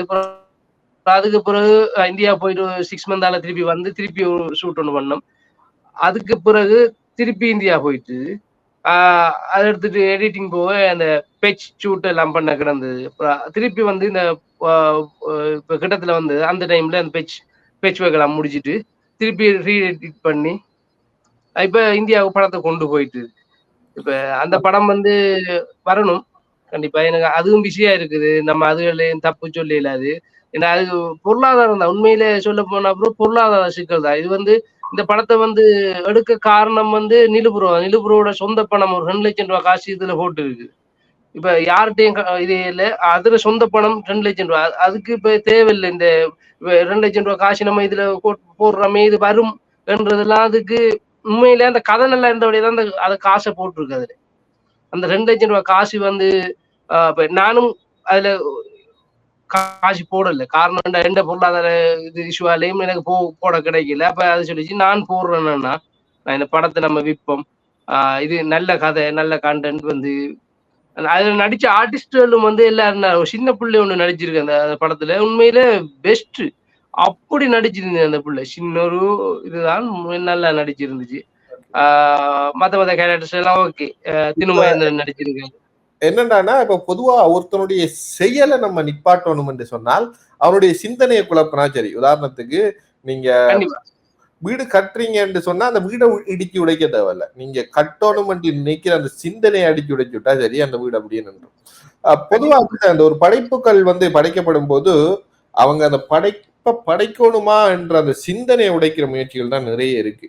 உதாரணத்துக்கு இப்ப நிறைய பேர்ட்ட இருக்கிற விஷயம் சொன்னா, ஒரு படைப்பு வெளியில வரல, இடையில நின்றுன்னு சொன்னா அது கவலையே இல்லை, அது சந்தோஷத்தை கொடுக்குற மாதிரி இருக்கு நிறைய பேருக்கு. ஒருத்தனுடைய படைப்பு இடையில நிக்குதே, அதை எடுத்து கொண்டு போய் அவனுக்கு ஏதாவது முயற்சியை செஞ்சு அவனை ஊக்கப்படுத்தி அதை முடிக்கிறதுக்கு வைப்போம்ன்றதை தாண்டி, அது எனக்கு தெரியும் இது நிக்க வேண்டி, அவங்க இப்படிதான் அவங்க செய்ய மாட்டாங்க என்றத ஏன் பேச பேச பேசி பேசி அதை அந்த பேசுற விஷயங்கள் நம்மளுடைய சிந்தனைக்கு ஒரு செயல் இருக்கும். எப்படின்னு சொன்னா அது எண்ணலைகள் என்ன செய்யும், ஒரு விஷயத்தை தொடர்ந்து பேச பேச பேச அதை அப்படியே அமர்த்தி போடுன்ற மாதிரி அப்படியே அது அமர்த்தப்பட்டு போய்கொண்டிருக்கு. சோ இங்க பிரச்சனை என்னன்னு சொன்னா, ஒரு படைப்பாளிக்கு மற்றவனுடைய படைப்பு வாரது பிடிக்குது, பெரிய பிரச்சனையா இருக்கு. அதனால அந்த படைப்பாளியோட சிந்தனையை குழப்புற மாதிரி தான் இங்க செயற்பாடுகள் நடக்குது. அந்த படைப்பை பற்றி இங்க போய் சொல்றாரு, தெரியும் அது நிக்கும் அவங்க செய்யறாது, அவனுக்கு அந்த தகுதி இல்ல, அவனுடைய தகுதியையும் இது செய்ய நிர்ணயிக்கிறதுக்கு நீங்க யாரு.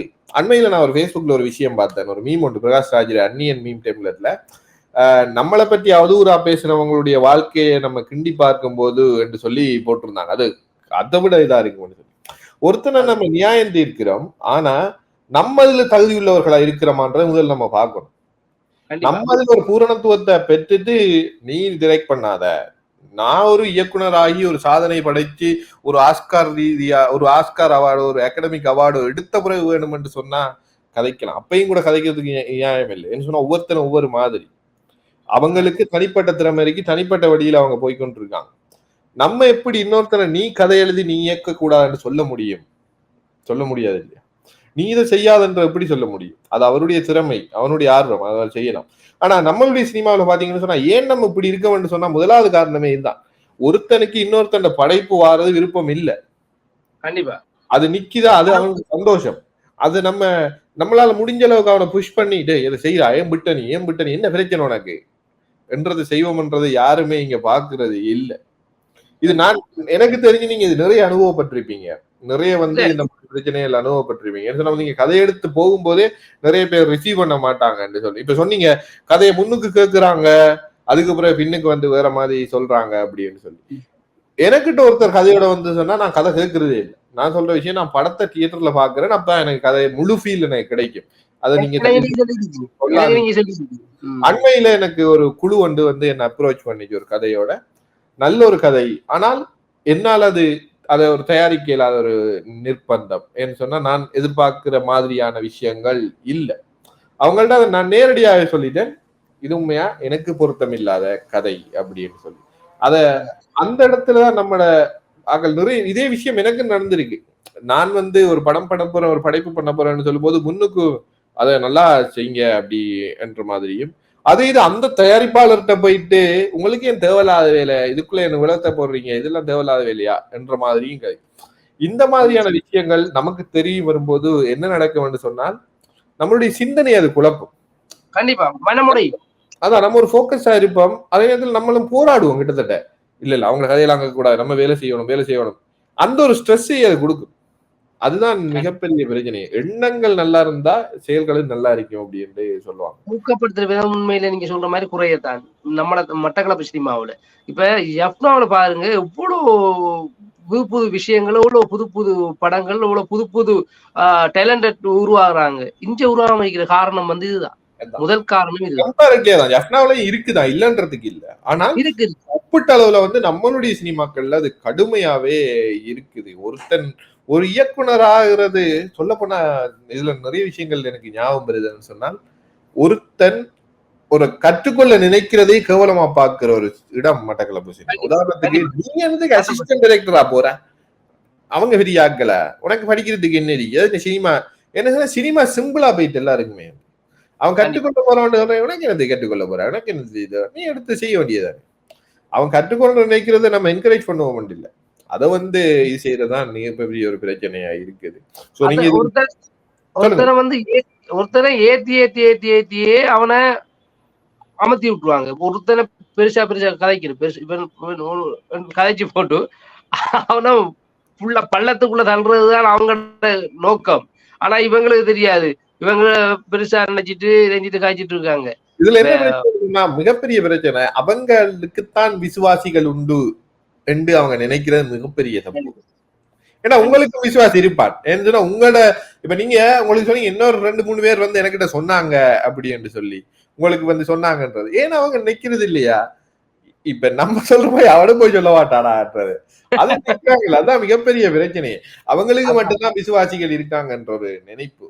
உண்மையா இது நம்ம இந்த ஒரு பொதுவான இடத்துல இந்த மாதிரி விஷயங்களை பேசுறதே உண்மையா என்ன சொல்றது ஒரு இதான ஒரு விஷயம் தான், கஷ்டமான ஒரு விஷயம். ஆனா வேற வழி இல்ல, கட்டாயம் நம்ம பேசி ஆகணும்ன்ற ஒரு நிர்பந்தம் இருக்குது. ஏன்னா இது மாறணும், தெரியல இது மாறுமான்றது தெரியாது, ஆனா மாறணும். உண்மையா புதுசா வருது கலைஞர்களை ஊக்கம் கொடுக்கணும். வெறும் வாயிலையும் முகஸ்துதிக்கும் நம்ம செங்கி நல்லா இருக்குன்றதை தாண்டி செய்யறதுக்கு நீ என்ன செய்கிறாய் என்ற விஷயத்த பார்க்கணும். நீங்களும் சரி, நாளைக்கு நீங்களும் தான் ஒருத்தர் உங்கள்ட்ட கதையோட வரும்போது நீங்க அதை அனுபவப்பட்டபடியா நீங்க அவனுக்கு செய்வீங்க.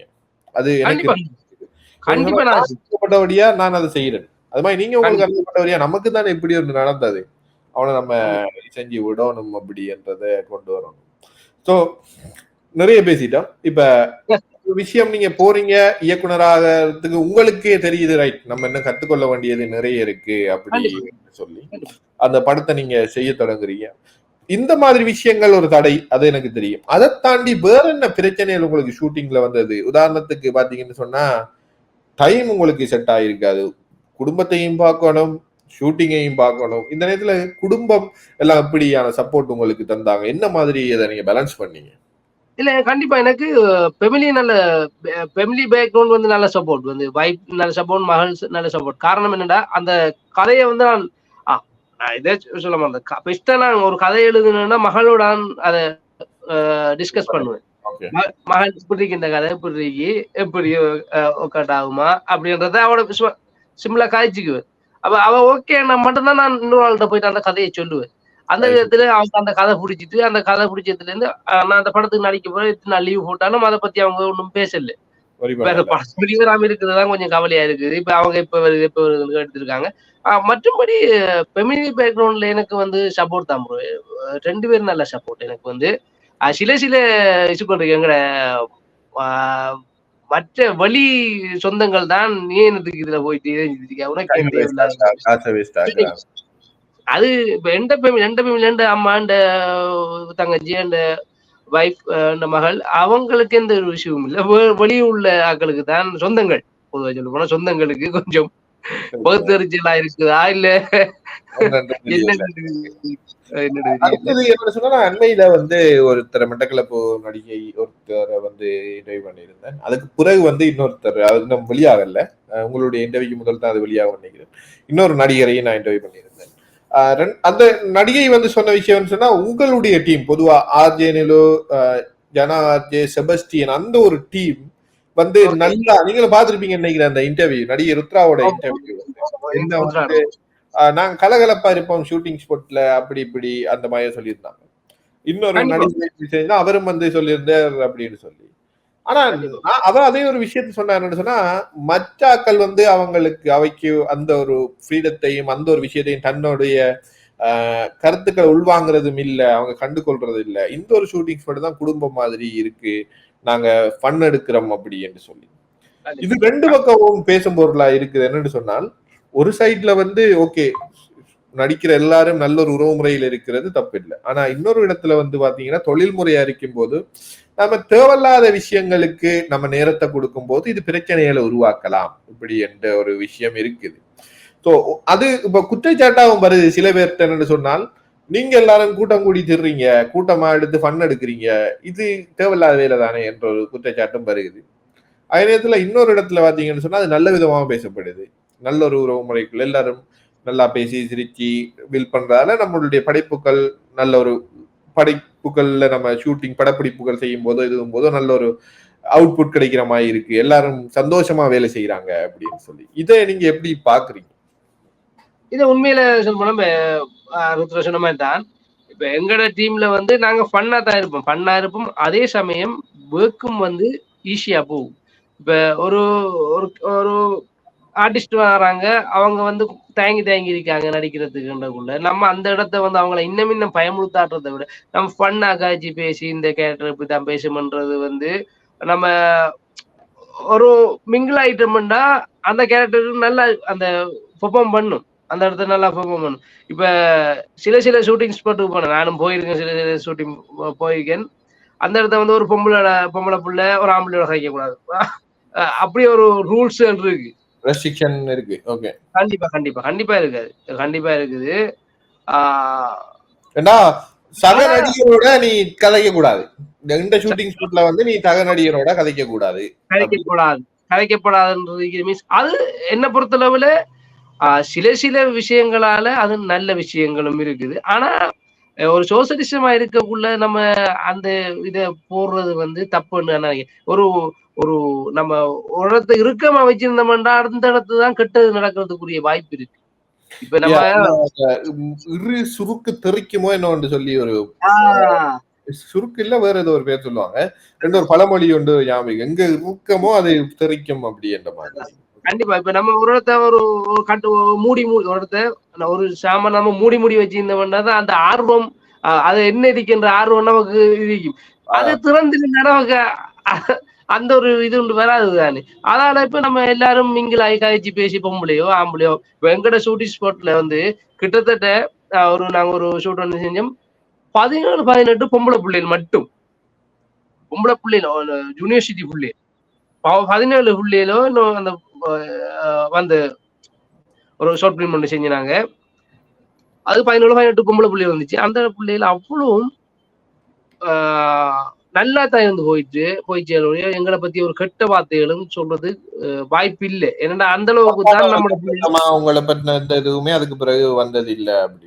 கண்டிப்பா என்னண்டா ஒரு ஷூட்டிங் ஸ்பாட்ல வந்து ஒரு ஆர்டிஸ்ட நம்ம வந்து கண்ணியமா நடத்தணும்டா அந்த ஆர்டிஸ்ட் வந்து இன்னும் பெருகத்தான் போகுது ஒழிய ஒரு இடத்த வந்து ஒரு லேடி ஆர்டிஸ்ட வந்து நம்ம அவங்கள வேற விதமா அணுகணும்டா இப்ப பயம் பெறும். கண்டிப்பா பார்த்து சான்ஸ் இல்ல. காரணம் என்னடா இப்பதான் இந்த நமக்கு கேர்ள்ஸ்கள் நம்ம படம் நடிக்க முன் வராங்க. இப்ப ஒரு குறிப்பிட்ட காலத்துல என்ன படம் நடிக்க போனா நீ கெட்டு போயிடுவாய், நீ கெட்டவள் என்ற ஒரு உங்களுக்கு தெரியாத விஷயங்கள் எதுவும் இல்லை. அந்த காலகட்டம் வந்து உங்களுக்கு நீங்க ஒரு ஹீரோயின் எடுக்கிறது பெரிய ஒரு கஷ்டமான ஒரு விஷயம். எனக்கு நம்மட லோஜி ப்ரோ ஒரு கதையோடு சொல்லிச்சு, அது சொல்லிச்சு நான் கதையொன்று எழுதுனேன்னா லேடிஸ் இல்லாம தான் கதை எழுதுனேன். காரணம் என்ன, எனக்கு லேடிஸ் எடுக்க இல்லாம நான் அந்த கதையை எப்படி எழுதியிருக்கேன்னு சொல்லிச்சு. அப்ப அந்த அளவுக்கு கிருகமா இருந்த காலம் அது. அப்ப நம்ம இப்ப வார பொம்பளை பிள்ளைகிட்ட நம்ம ஒரு கேவலமா நடந்துகிட்டோம்டா இப்ப நமக்கு இன்னும் பற்றாக்குறை தான் வருமொழியே நமக்கு எந்த விதத்திலையும் ஒரு நம்ம சினிமாவுக்கு ஒரு ஊக்கம் வராது. அதால வந்து நிலுபுரோட அந்த ஷூட்டிங் ஸ்பாட்ல உண்மையிலே நல்ல ஃபன்னா தான் இருக்கும். உண்மையில பொம்பளை ஆம்பளை எல்லாம் பாடா போடான்னு அங்காய்ச்சி பேசிட்டு இப்பயும் என்ன நிறைய பிள்ளைகள் கண்டக்ட் நம்புறதெல்லாம். ஆனா இது வரைக்கும் எந்த விதத்திலையும் நான் தப்பா பேசினது இல்லை, தப்பா அவங்க காய்ச்சது இல்லை. அவ சொல்லும் போது மட்டக்களப்புல வந்து பணியாற்றினவங்க ஒரு சிலர் வந்து இப்படி இருக்காங்க அப்படின்னு சொன்னாங்க. அப்ப அதுல பாத்தீங்கன்னு சொன்னா ஒரு சிலர்ல நீங்களும் ஒரு குழு.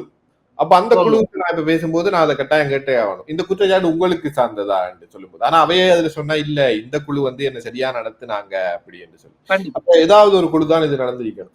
சில பேர் அவருடைய அபிப்பிராயம் இருக்கணும்னு சொன்னா இப்ப இந்த மாதிரி விஷயங்களை நம்ம மேடையில பேசி இப்படி பப்ளிக்கான ஒரு விஷயத்துல பேசி இதை நம்ம அம்பலப்படுத்தி நம்மளுடைய இண்டஸ்ட்ரியை வந்து நம்ம குறைக்கிறோம் அப்படின்னு சொல்லி அவங்க அப்படி குற்றச்சாட்டு வைக்கிறோம். இது கட்டாயம் பேசப்பட வேண்டிய ஒரு விஷயம். என்னன்னு சொன்னா இதை மூடி வச்சு இந்த குற்றங்கள் நடந்துட்டு இருக்கும் போது அது பூதாகாரமா பெரிய அளவுல பிரச்சனையை கொண்டு வரலாம்.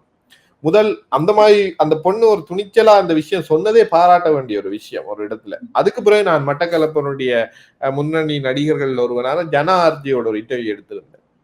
அது இன்னும் வரல, 2-3 நாள்ல வரும்னு நினைக்கிறேன்.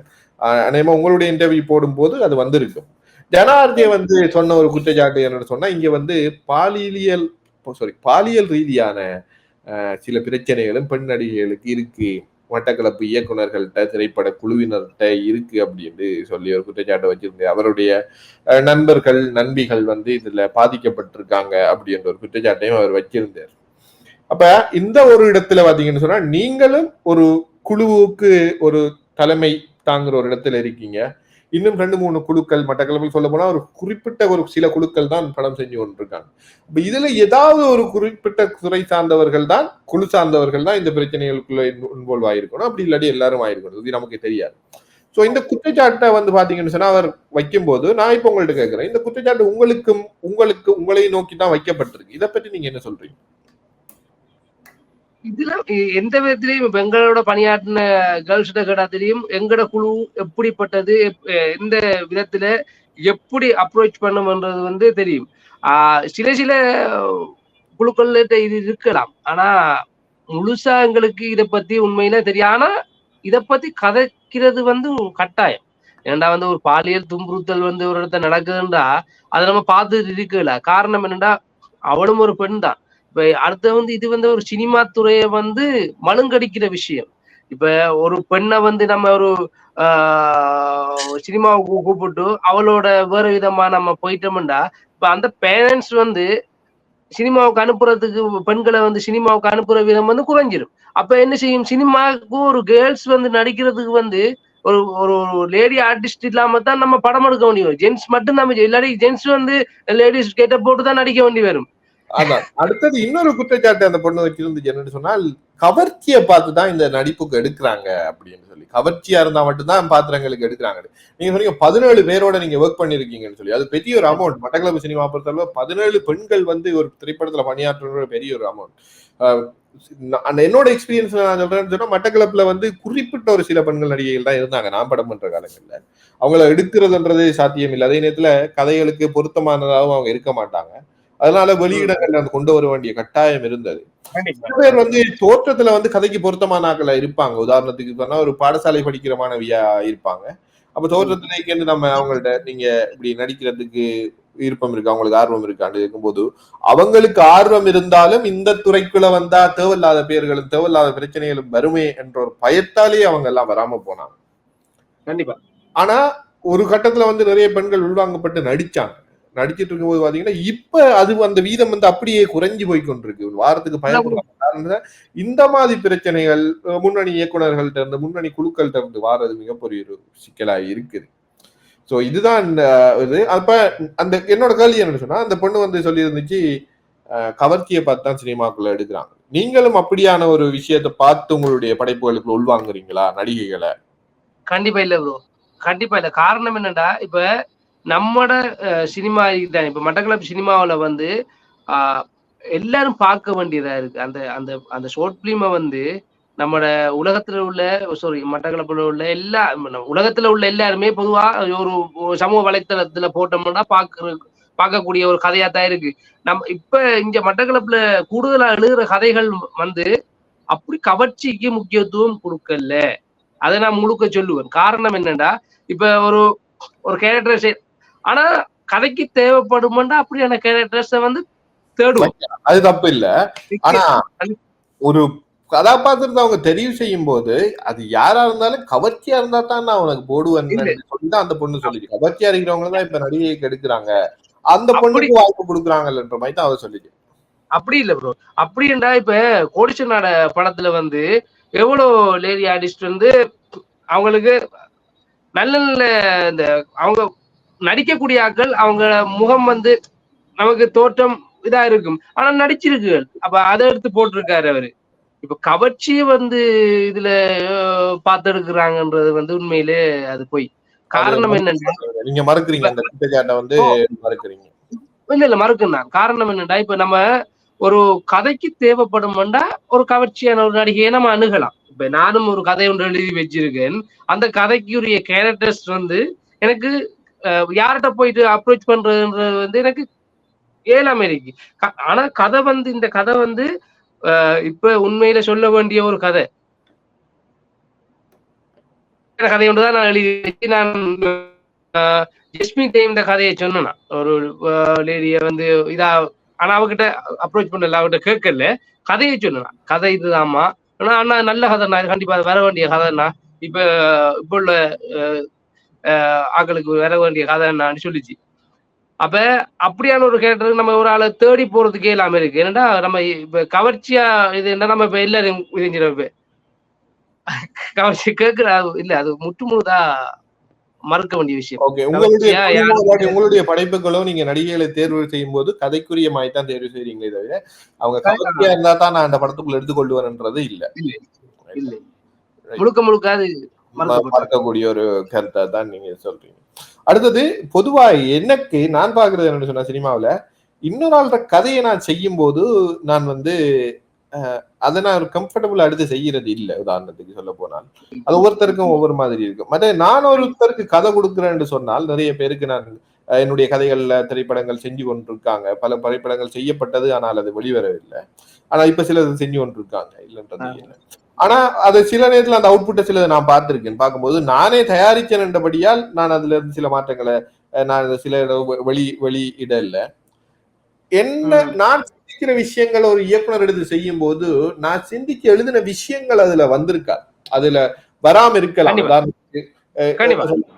நான் செஞ்சிருப்பேன் ஜோதிச்ச விஷயம் அவங்க பார்த்து கொண்ட விதம் வந்து வேற மாதிரி இருக்கலாம். உண்மையா சொல்ல போனாலும் நிறைய விஷயங்கள் இருக்கு. இப்ப அது எல்லாருக்குமே வந்து ஒரு எதிர்பார்ப்பு, அப்படி எதிர்பார்க்கிற விஷயம் நமக்கு கிடைச்சிருக்காது. ஆனா நீங்க சொன்னீங்க உங்களுடைய கதையை முழுதாக புரிந்து கொண்ட ஒரு இயக்குனர் உங்களுக்கு கிடைச்சிருக்கார் அப்படின்னு சொல்லி. மற்றது நீங்க அதை நான் ஒரு இயக்க விரும்பல, காரணம் சொன்னால் நான் கற்றுக்கொள்ள வேண்டிய விஷயங்கள் நிறைய இருக்குன்றதால. மற்ற ஆர்டிஎன் உள்ளிட்ட அணுகும் போது அண்ணா இது நீங்க எழுதின கதை நீங்க செஞ்சாதான் நல்லா இருக்கும் அப்படி என்று சொல்லி. மட்டக்களப்புல நான் நினைக்கிறேன் இது புது ஒரு அனுபவம். இன்னொருத்தருடைய கதையை இன்னொரு இயக்குனர் எடுத்து செய்யறது, ரெண்டு பேருக்குமே நல்ல ஒரு அண்டர்ஸ்டாண்டிங் இருந்தா தான் அது சரியான முறையில செஞ்சு முடிப்பாங்க. உங்களுக்கும் ஆர்டிஎனுக்குமான அந்த அண்டர்ஸ்டாண்டிங் எப்படி இருக்கு, எப்படி அது ஒர்க் அவுட் ஆச்சு? உண்மையிலே ரெண்டு பேரும் ஒரு பிரதர் பாண்டிங் தான், ரெண்டு பேரும் ஒரு பிரதர் மாதிரி தான். இப்ப நான் எது யோசிக்கணும் அதை அவர் சொல்லுவாரு, அவர் எது யோசிக்காரோ நான் அதை சொல்லுவேன். ப்ரோ இப்படி நல்லா இருக்கு, அதனால ரெண்டு பேரும் நல்லா சிங் ஆகி நல்ல ஒரு அண்டர்ஸ்டாண்டிங்ல படம் இது படம் வெளிவந்தோட பாருங்க ஓகேவா இருக்கும். ஓகே, இந்த காட்சி அமைப்புகள் எல்லாமே வந்து எந்தெந்த இடங்கள்ல நீங்க படப்பிடிப்ப செஞ்சிருக்கீங்க? அந்த படம் முழுக்க நம்மோட பெட்டிகுலோ சைட் தான், மட்டக்களப்பு தான். எல்லாருமே வந்து மட்டக்களப்பை சேர்ந்தவர்களா? இல்ல, ஒரு புள்ள யூனிவர்சிட்டி புள்ள உண்டு, அதுல மெயின் கேரக்டர் செஞ்சிருக்கு. ரெண்டு பிள்ளைகள் செஞ்சிருக்கேன், யூனிவர்சிட்டி பிள்ளைகள் ரெண்டு செஞ்சிருக்கு, ஜப்னா பிள்ளைகள், வவுனியா பிள்ளைகள். என்னன்னா அந்த கேரக்டர் கூடிய ஆர்டிஸ்ட் வந்து நான் சொன்னேனே ஒரு ஒரு லேடி ஆர்டிஸ்ட் வந்து நம்ம தேடுறது வந்து ரொம்ப கஷ்டம். ரொம்ப கஷ்டம். அப்படி தேடினாலும் ஒரு விரல்பட்டு எண்ணக்கூடிய அளவுதான் ஆர்டிஸ்ட் இருக்கு நம்மளோட பெரிகுலோ சினிமாவில். உண்மையை சொல்ல போனா இப்ப சில பேர்கிட்ட அப்ரோச் பண்ணோடனே அவங்க எவ்வளவு தருவீங்க, இப்ப எத்தனை நாள் உங்களுக்கு ஷூட் அப்படி என்ற விதத்திலேயும் சில பேர் கேட்டாங்க. நீங்க அவங்களுடைய சம்பளத்தையோ அவங்களுடைய ஊதியத்தை அவங்க கேட்கறது தப்பு கிடையாது. அதுக்கு அதை பண்ணி அந்த ஒரு விஷயத்துக்காகவே அதை மட்டுமே மெயினா வச்சு சில பேர்கிட்ட போனாலுமே சேலரி வந்து சொல்லுவாங்க, நான் இன்னும் பெருசா வளரல, நான் இவ்வளவு எடுக்கிறேன், நான் இது உங்களுக்கு சரி வருமா அப்படின்னு சொல்லி அந்த ஒரு தாழ்மை ஒன்று இருக்கும் அதுகள்கிட்ட. அதே நேரத்துல தங்களோட தொழிலை அதுகள் நேசிக்குங்களுமே அந்த பணம்ன்றதை தாண்டி அந்த கேரக்டர் அந்த ஒரு விஷயத்தை அதுகள் ஏற்றுக்கொள்ளுங்கள், அப்ப அது ஓகே. ஆனா சிலர்கிட்ட போனீங்கன்னு சொன்னால் அவங்க 2 படமும் நடிச்சிருக்க மாட்டாங்க, ஒரு படம் கூட நடிச்சிருக்க மாட்டாங்க. ஒரு நாளைக்கு நான் 10,000 ரூபாய் எடுக்கிற மாடல் ஷூட்னு சொன்னா 20,000 சொன்னா நீங்க எவ்வளவு தருவீங்க? இதான் முதல் கேள்வியா இருக்கும் அவங்களுக்கு. எப்படின்னு சொன்னா நாங்க படம் எடுக்கிறோம் 10 கோடியை வச்சுட்டு படம் எடுத்து கொண்டிருக்கோம் என்ற ஒரு எண்ணம். நாங்களே காசை போட்டுதான் செஞ்சு கொண்டு இருக்கோம். 1 லட்சம் 2 லட்சம் ரூபாய் எங்கேயாவது கிடக்குற சுருட்டி அங்க இடகு வச்சு இங்க வச்சுதான் இருக்கோம் அப்படின்னு நம்ம டிமாண்ட் பண்ணலாம், இல்லன்றதுக்கு இல்ல. நம்ம எனக்கு 10,000 வேணும் டிமாண்ட் பண்ணலாம், ஆனா நான் அதுக்குரியவனாக இருக்கணும், என்னுடைய மார்க்கெட் அந்த அளவுக்கு இருக்கணும், இருந்தா நம்ம டிமாண்ட் பண்ணல, தப்பு இல்ல. சொல்லுங்க. கண்டிப்பா நான் ஒண்ணு சொல்ல வரேன் என்னன்னா, இப்ப காசு எதிர்பார்க்கிறார்கள் வந்து அந்த கேரக்டரை வந்து சரியா செய்ய மாட்டாங்கன்ற எந்த ஒரு நோக்கம். நம்ம படத்தை ஒரு ஒரு கேரக்டர் இவங்க நல்லா செஞ்சுட்டாங்க, இவங்களுக்கு நம்ம நினைச்ச ஊதியத்தை விட கூட கொடுக்குறேன்னு இதேறது வந்து நம்மட இது. இப்ப ஒரு மெயினா காசை எதிர்பார்க்கிறாங்க, அந்த கேரக்டர் செய்ய மாட்டாங்கன்றதுதான் எந்த மெயின் இது. நாங்க போயிட்டு இந்த பிள்ளைகிட்ட இந்த கேரக்டர் சொன்னோன்னே அந்த பிள்ளை இப்ப நான் ஷூட் அப்படின்றது அந்த பிள்ளை கேட்டு இருந்துச்சு. அந்த பிள்ளையும் அவ்வளவு டெடிகேட்டா அவ்வளோ இது அந்த படத்துல நினைச்சு தந்துருக்கு. ஒரு நாள் ஃபுல்லா அந்த புள்ளைய வச்சு அவ்வளவு கஷ்டப்படுத்தி கையெல்லாம் வீங்கி போயிட்டு அந்த பிள்ளைக்கு 2-3 சீன்ல விழுற சீன்கள்லாம் இருந்தது, புடிக்கிற அடிக்கிற சீன்லாம் இருந்தது. அடிக்கிற மீன்ஸ் அடிக்கிற மாதிரி இருந்துச்சு. அதனால வந்து சினிமாவில ரியாலிட்டி வேணும்ன்றதுக்காக சில நேரங்கள் உண்மையாகவும் விழும் அடிகள். சில அரைகிற சீன்கள் ரியாலிட்டியா இருக்கணும்ன்றதுக்காக நமக்கு அது விழும். அது நம்ம ஏற்றுக்கொள்ள வேண்டும். அப்படியான இதுல வந்து அந்த பிள்ளைக்கு நாங்க சித்தாலப்ப வேண்டி போடுற அளவுக்கு அந்த பிள்ளை வீங்கிட்டு அந்த அளவு கஷ்டப்பட்டுச்சு அந்த புள்ள. அந்த நல்லா நடிச்சிருந்துச்சு, உண்மையில பெஸ்டா செஞ்சிருக்கு. அதுக்குரிய அவுட்புட் வந்து படம் வரும். ஓகே, இப்ப நான் கேக்குறேன்னு சொன்னா இந்த ஒரு இத மட்டக்களப்புல மற்ற படைப்பாளிகள்கிட்ட வந்து உங்களுக்கு எந்த மாதிரியான ஆதரவு கிடைச்சிச்சு? இதுக்கு எந்த மாதிரியான சவால்கள் இருக்கு? இல்ல உண்மையை சொல்ல போனா வேற யார்கிட்டையும் எங்கள்ட்ட எந்த விதமான சப்போர்ட்டும் எங்களுக்கு கிடைக்கல. டிஸ்கரேஜ் தான் பண்ணாங்க, யாரும் என்கரேஜ் பண்ணல. உண்மையை சொல்ல போனா யாரும் என்கரேஜ் அதை உங்களை குறிப்பிட்டு சொல்லலாம். நீங்க எப்ப கோல் எடுத்தாலும் நீங்க கேட்பீங்க, ஆனா எப்ப நான் அந்த படம் வெளியிடுது, எப்ப நான் வருது, எப்படி நான் போகுது, நீங்க அடிக்கடி கேட்டுருப்பீங்க. நீங்க மட்டும்தான் அதுல கூடுதலா கேட்கிறாங்கல்ல. நீங்க கோடிஷன் இருந்தாப்புல கேட்பாரு, தம்பி எப்ப தம்பி அந்த படம் வருது அப்படின்னு கேட்பாரு இல்லையே. மற்ற விதத்துல யாரும் கேட்டதில்லை இதுவரைக்கும் யாரும் கேட்டதும் இல்ல. அதை பத்தி பேச்சே இல்லை. அவங்களுக்கு படம் படி வராம இருக்கிற பெட்டர்ன்ற மாதிரி. உங்கள்கிட்ட எனக்கு ரொம்ப பிடிச்ச ஒரு விஷயம் என்னன்னு சொன்னால், பாத்தீங்கன்னு சொன்னா படம் வருதோ இல்லையோ பல போஸ்டர்கள் வந்துருது, ப்ரோமோக்கள் வந்துருது. அடுத்தது இந்த கலைஞர் இதுக்குள்ள வாரு, அந்த கலைஞர் இந்த அறிமுகப்படுத்துறோம், ஆக்டர் ரிவியல், அது இதுன்னு சொல்லி எக்கச்சக்கமான விஷயங்கள் வருது. ஆனா படம் வாரது இல்லை. இதனாலேயே மக்களும் வந்து எதிர்பார்த்து இருந்து கடைசியில இவனுகள் படம் போஸ்டர் மட்டும் தான் போடுவாங்க சொல்லி மக்களும் எதிர்பார்க்கறது குறைஞ்சி வைக்கும். சோ இந்த மாதிரியான விஷயங்களால வந்து என்ன சொல்றது, நான் சொன்னதுதான் மக்கள் எதிர்பார்ப்புன்றது தானே. மக்கள் மட்டக்களப்பு சினிமாவில இவங்க போட மாட்டாங்க என்ற ஒரு நிலைமைக்கு. ஆனா நீங்க வந்து பாத்தீங்கன்னு சொன்னால் இந்த ஒரு விஷயத்த சைலண்டா வச்சு அந்த ஒரு பெரிய ஆர்ப்பாட்டமே இல்லை. ஏன்னு சொன்னா உங்களுக்கு தெரிஞ்சிருக்கு இது நம்ம பிளான் பண்ற ஒன்று, ஆனா நடக்க போறது வேற ஒன்று மாதிரி இருக்க போகுது. ஏன்னு சொன்னா நாட்டு நிலம் அப்படி இருக்கு, நம்ம குறிப்பிட்ட டைமுக்குள்ள நினைச்சு முடிக்கலாது. ஆனா அப்படியும் கட்டாயம் முடிப்போம். ஆனா இதுல சவால்கள் வரும்ன்றதை நீங்க விளங்கி எடுத்து அது சம்பந்தமான எந்த ஆர்ப்பாட்டமும் இல்லாம அதை செஞ்சு போறது உண்மையா பாராட்டத்தக்க வேண்டிய ஒரு விஷயம். ஆனா எல்லார மாதிரியும் எனக்கும் உள்ள ஒரு எதிர்பார்ப்பு சொன்னா இந்த படம் கட்டாயம் இது வழியில வரணும் அப்படின்றது. சோ முடிஞ்ச அளவுக்கு இதை நீங்க திரைக்கு கொண்டு வரதுக்கு முயற்சிகள் செய்யுங்க. எப்ப மட்டும் அப்படி வந்தால் அதை பார்க்கக்கூடியதா இருக்கும். அதுக்குரிய உண்மையில வந்து பொருளாதார சிக்கல் தான் மெயினா சொல்ல போனா வந்து அதுக்குரிய டப்பிங், இப்ப மியூசிக், கலரிங், இதெல்லாம் ஃபுல்லா செய்யறதுக்கு அதுக்குரிய அமௌண்ட் வந்து உண்மையில எங்கள்ட்ட இல்லை. இப்ப உண்மையை சொல்ல போனா இல்லை. அதாலதான் அது பெண்டிங்ல இருக்குது. அது அந்த காசி வந்து எங்களுக்கு எப்ப கிடைக்குதோ அப்ப அந்த வேலையில முடிச்சிட்டு படத்தை ரிலீஸ் பண்ணுவோம் கண்டிப்பா. என்னடா இதா ஃபுல்லா சொல்லணும் வந்து ஃபுல்லா மீன்ஸ் நீங்க உண்மையத்தான் சொல்லணும்ன்றது இல்ல, ஒரு அண்ணளவா சரியான அமௌண்ட் சொல்லணும். கிட்டத்தட்ட எவ்வளவு இந்த படத்தோட பட்ஜெட்? இந்த படத்துல இப்பைக்கு எங்களுக்கு நாங்க ஃபுல்லா ஃபில் பண்ண அமௌண்ட் வந்து 3 லட்சம் ரூபாய். இதுக்கு வந்து நாங்க பெஸ்டுக்கு பிஷ் பண்ண அமௌண்ட் வந்து 3 லட்சம் ரூபாய். உண்மையிலேயே 3 லட்சம் ரூபாய். என்னடா ஆர்டிஸ்ட் இல்ல 3 லட்சம் ரூபாய்க்கு நீங்க எவ்வளவு செலவு இதுவரைக்கும் நீங்க செலவிட்டிருக்கீங்க? இதுவரைக்கும் உங்களுக்கு வந்து ஒரு 10 லட்சம் ரூபாய் போயிடுச்சு. இன்னும் 1 லட்சம் ரூபாய் உங்களுக்கு தேவையா இருக்கு. 1 லட்சம் ரூபாய்க்கு அந்த படத்தை வெளியில கொண்டு வந்துடலாம் நம்புறீங்களா? 1 லட்சம் ரூபாய் இருந்தா கண்டிப்பா படத்தை வெளியே கொண்டு வரலாம். காரணம் என்னன்னா சில நண்பர்கள் இருக்காங்க நமக்கு சப்போர்ட் தரக்கூடிய நண்பர்கள். இப்ப குறைஞ்ச விலையில நமக்குரிய ஏற்பாடுகளை செஞ்சு தரக்கூடிய, இப்ப ஒரு மியூசிக் பண்றதுனாலும் இப்ப வேற ஒரு கலைஞர்களுக்கு 1 லட்சம் ரூபாய் எடுக்க மாட்டா உங்களுக்கு ஒரு 20,000 25,000 செஞ்சு தரக்கூடிய நண்பர்கள் இருக்காங்க. அந்த இதால கண்டிப்பா எங்களுக்கு 1 லட்சம் ரூபாய்க்குள்ள அந்த படத்தை நாங்க ரிலீஸ் பண்றதுக்குரிய சான்ஸ் இருக்கு. அது கூடிய சீக்கிரம் கிடைக்கும்.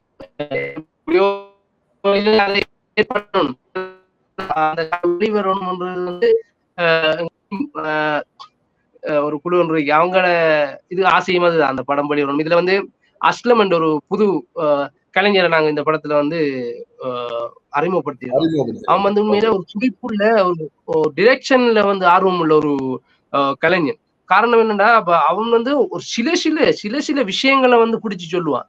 அண்ணா இதுக்கு கேள்வி வரும், அண்ணா இதுக்கு கேள்வி வரும், இதுக்கு நீங்க என்ன பதில் சொல்ல போறீங்க, ஏன் இந்த இடத்துல இதை வைக்கீங்க அப்படி என்று அவன் டிஸ்கஸ் பண்ணக்குள்ளே எங்களுக்கு தலைவலியா இருந்த ஒரே ஆளா வந்தான். நாங்க டிஸ்கஸ் பண்ணக்குள்ளே, ஆனா அப்படியானாலும் கண்டிப்பா வேணும், அந்த இடத்துக்கு கண்டிப்பா வேணும். அவன் டிஸ்கஸ் பண்ணக்குள்ள அவன் அந்த இடத்துல கேட்பான், இது ஏன் தெரியுது, இந்த கேரக்டர் இந்த டயலாக் பேசுது, இந்த கேரக்டரே நங்கால இருந்து இந்தியால பாக்குது. அப்படி ஒரு சில நுட்பமான விஷயங்களை வந்து அவ்வளோ உன்னிப்பா கவனிச்சு சொல்லுவான்.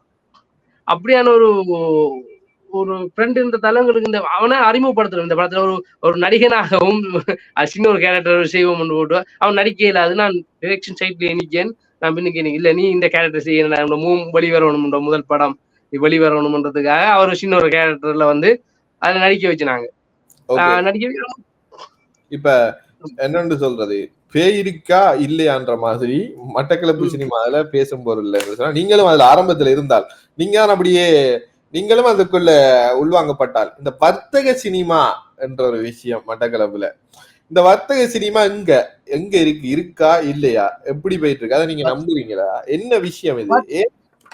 வர்த்தக சினிமான்றது ஒன்றும் இல்லையே ப்ரோ. இப்ப யாரு வர்த்தக சினிமா செய்யறாங்க? இல்ல உண்மையை சொல்ல போனா வந்து வர்த்தக சினிமாண்டா இப்ப ஒருவன் ஒருவன் கதையை வச்சுட்டு ஒருவன் படத்தை எடுத்து முடிச்சிட்டு கஷ்டப்படுறான்டா அவன்கிட்ட போய் கேட்டு இந்த படம் ஓகே, நீங்க சரியான ஒரு வர்த்தக சினிமா வளர்க்குற ஆளா இருந்தால், மீன்ஸ் நான் உங்களை குறிப்பிட்டு சொல்லல, ஒரு வர்த்தக சினிமா வளர்க்குற ஆளா இருந்தால் நீங்க அவங்களுக்கு உதவி செய்யணும், ஹெல்ப் பண்ணணும். அப்ப எங்க உங்களை வர்த்தக சினிமா நீங்க எங்க வளர்க்கீங்க? வர்த்தக சினிமாவை நல்ல கதையை இந்த கதையை வந்து நிறைய பேர்கிட்ட சொல்லியிருக்கேன். நம்ம அந்த கதையை நிறைய பேர் ஒரு நல்ல தயாரிப்பாளர்கிட்ட சொல்லியிருப்பாங்க. நான் ஒரு கதையை வந்து ஒரு டைரக்டர் சொல்றேன்டா, அந்த டைரக்டர் வந்து கதையை சொல்லாம நான் இருந்திருப்பேன். இல்ல இப்ப அந்த விஷயம் இப்ப என்னன்னு சொல்றாங்கன்னா, ஃபர்ஸ்ட்டுக்கு நம்ம ஆரம்ப காலகட்டத்துல நம்ம போட்டி என்றதை மறந்து, இப்ப நீங்க வந்து எனக்கிட்ட சொல்றீங்களா கதைய, நான் என்ன செய்யணும், நல்ல ஒரு கதை வச்சிருக்காங்க, உங்களுக்கு ஒரு ப்ரொடியூசரை நம்ம செட் பண்ணி கொடுப்போம், நம்ம இது செய்யணும், அந்த ஒரு சிந்தனைதான் நம்மளுக்கு வளரும். ஒரு காலகட்டத்துல வேணும்னு சொன்னா போட்டிகள் இருக்கும் போது, நீங்களும் ஒரு பெரிய இயக்குனர் 15 படம் பண்ணி கொண்டிருக்கீங்க, நானும் ஒரு இயக்குனர் 15 படம் பண்ணி கொண்டிருக்கேன், நீங்க எனக்கிட்ட வந்து உண்மையாவே சொல்ல மாட்டீங்க கதையை, ஏன்னு சொன்னா சீக்கிரமா இருக்கும், நம்ம போட்டி இருக்கும்.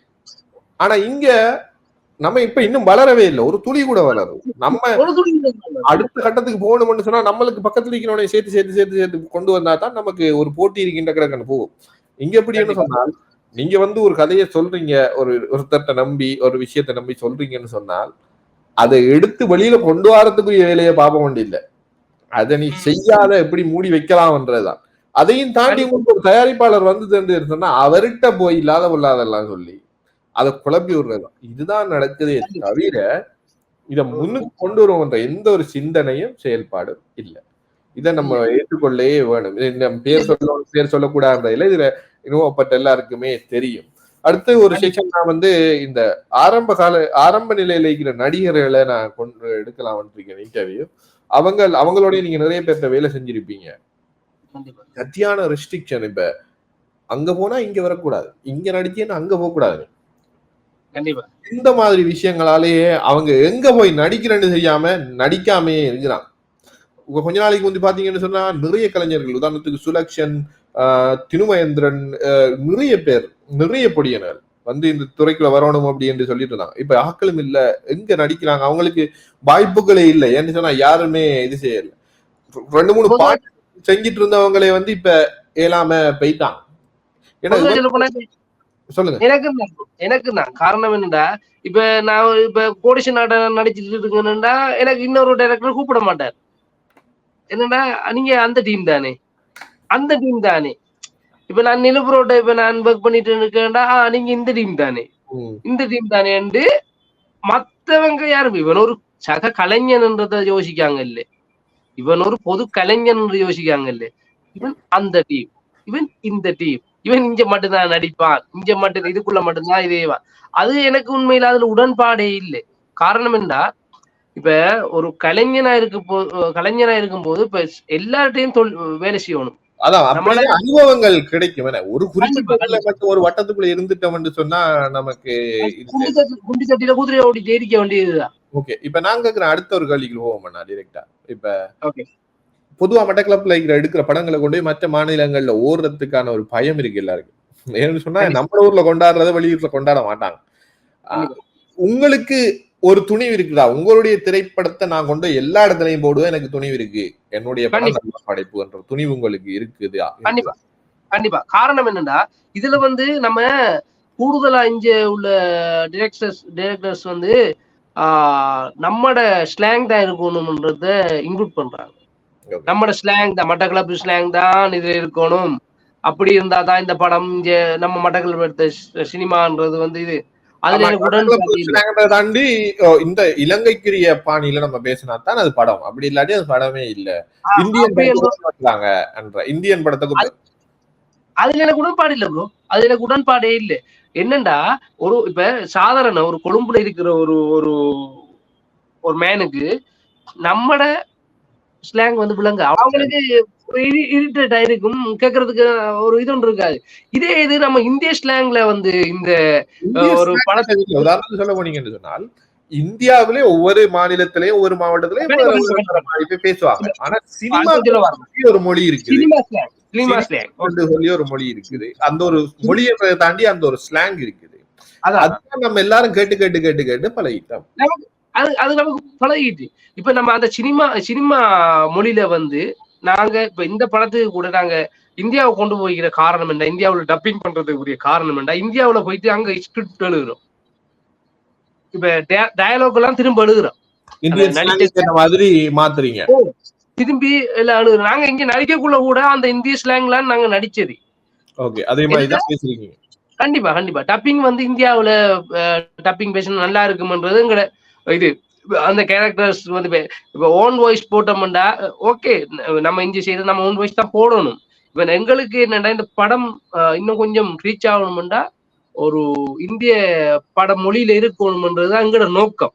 இது அப்பதான் நாங்க ஜப்னாவிலையும் கொண்டு போடலாம், கொழும்புலையும் கொண்டு போடலாம், நியூரலியாவில போடலாம், இந்தியாவில அக்கரப்பத்துல போடலாம், இப்ப நாடு பூராவும் போடலாம்ன்ற ஒரு நோக்கம் எங்கட. இப்ப ஒரு யூடியூப்ல ஒரு படத்தை போட்டோம்டா, இப்ப ஷாம் சூசைட் பண்ண போறான்ற ஒரு இது கூடுதலா பேசப்பட்டது அந்த அவங்களோட மொழி அதுல இதா இருக்கு, அதை விடுங்க, அவங்க எடுத்த விதங்கள் அந்த ப்ரொமோட் பண்ண விதங்கள் தான். இப்ப அதே மாதிரி தான் நாங்க இப்ப என்ன ப்ரொமோட் பண்ணோம், கண்டென்ட் அந்த ஒரு காமெடி என்ற ஒரு விஷயம் அதுல ஒர்க் அவுட் ஆயிடுச்சு.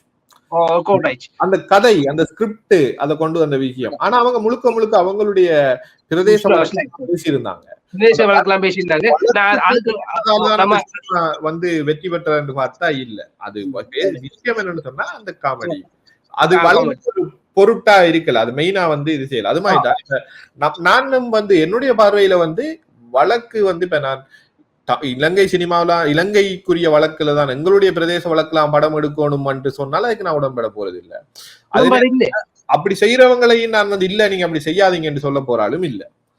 அதே நேரத்தில் பொதுவான தென்னிந்திய சினிமாக்கள் வார ஸ்லாங்ல படம் எடுக்கிறாங்களா, அவங்களே நான் ஆதரிப்பேன், செய்வேன். அதே நேரத்துல அவங்க செய்யறதான் சரியான விஷயம்னு சொல்ல போறது இல்லை. அவங்களுக்கு அந்த கதைக்கு என்ன தேவைப்படுதோ அதை அவங்க செய்யலாம். உங்களுக்கு நீங்க செய்யுங்க. ஆனால் இன்னொருத்தன் தென்னிந்திய சினிமாவோட ஸ்லாங்ல செய்யும் போது அவனை குறையா நீங்க பேசாதீங்க, நீங்க சத்தம் போட. என்கிட்ட ஒரு டிரெக்டர் கேட்டாரு, நான் ஒரு கேரக்டர் நேம் தேவ் என்ற ஒரு கேரக்டர் நேம் வச்சிருந்தேன். போலீஸ் கேரக்டருக்கு தேவ் என்ற கேரக்டர் நேம் வச்சிருந்தேன், சொல்லலாம் தெரியாது.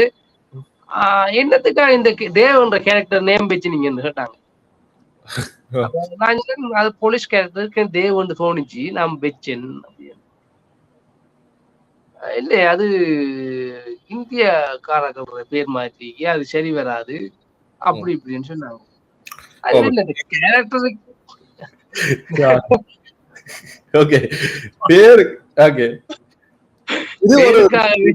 ஒரு இயக்குனர்கிட்ட பேசுனீங்களா?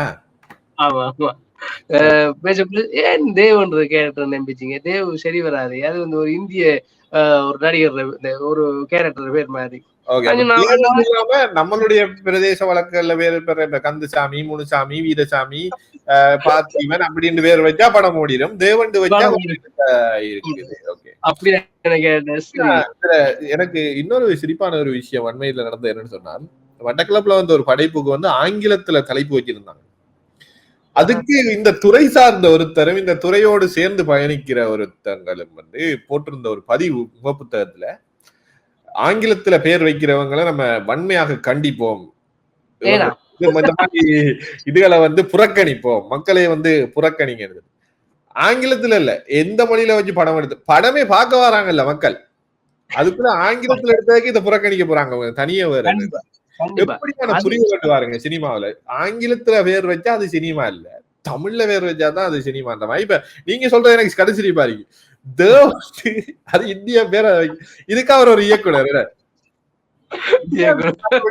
என்னன்னு சொன்னா இயக்குனர்கள் நம்மளுடைய இயக்குனர்கள் எந்த நிலைமையெல்லாம் இருக்கிறார், நான் உட்பட. நம்ம ஒரு விஷயத்துல ஒரு பூரண அறிவு இல்ல, ஆனா ஒருத்தனை பிடிச்சு வச்சு நம்ம அவனுக்கு மொட்டை அடிக்கிறோம் பெரிய அறிவாளி மாதிரி. அதுதான் மிகப்பெரிய ஒரு கவலைக்கிடமான ஒரு விஷயம். சொல்லுங்க. இல்ல இப்ப என்னன்னா நம்ம மட்டக்களப்பு சினிமாவில வந்து மக்கள் படம் பார்க்க வர்றதுக்கு முதல் காரணமும் இப்படியான விஷயங்கள் தான். இவன் அங்க போயிட்டு வரையா கட்சி தீப்பானு நமக்கு அதை ஒன்றுமே இது இல்ல, இப்படி ஒரு படம் பார்க்க வரத்தான் ஆகணும் எந்த காது படம் வச்சிருக்கானு.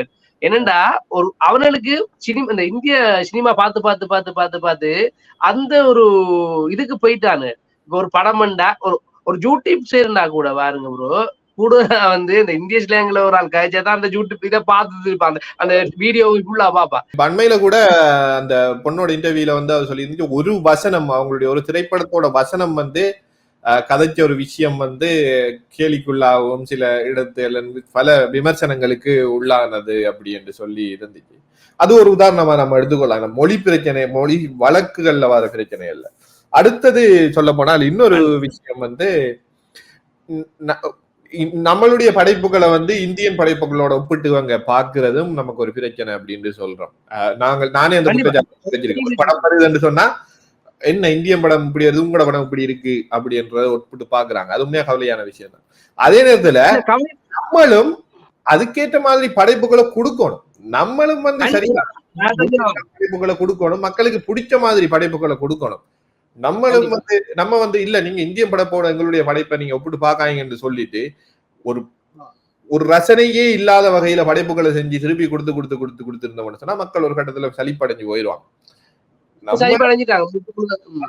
இந்தியன் திரைப்படத்துக்கு ஈக்குவலா நம்மளும் போராடணுமே தவிர, நம்மளுக்கு பாவம் பாருங்க, நாங்களால இந்தியன் திரைப்பட அளவுக்கு செய்ய இயலாது, எங்கட படத்தையும் அந்த படத்தையும் ஒப்பிட்டு பார்க்காதீங்க என்று சொல்றது ஏற்றுக்கொள்ள இயலாத விஷயம்.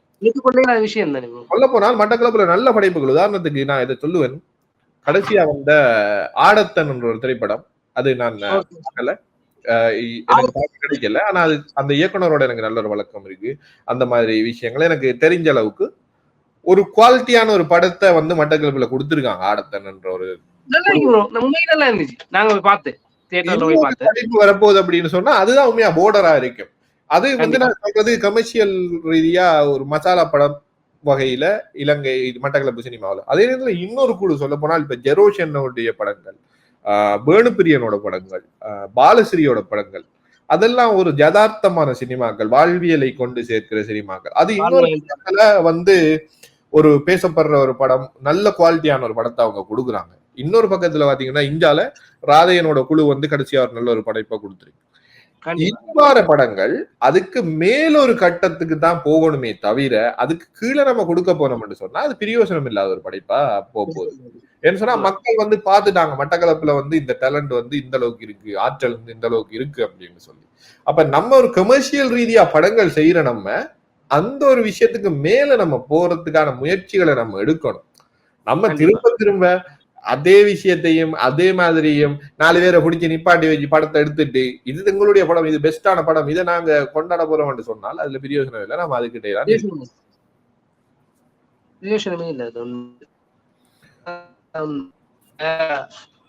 நான் வந்து நம்ம மட்டக்களப்பு சினிமாவில வந்து வெறுக்கிறதுக்கு காரணமும் இதுதான். இப்ப ஒரு அடுத்த படத்தை தொய்வா தந்தோனே இப்ப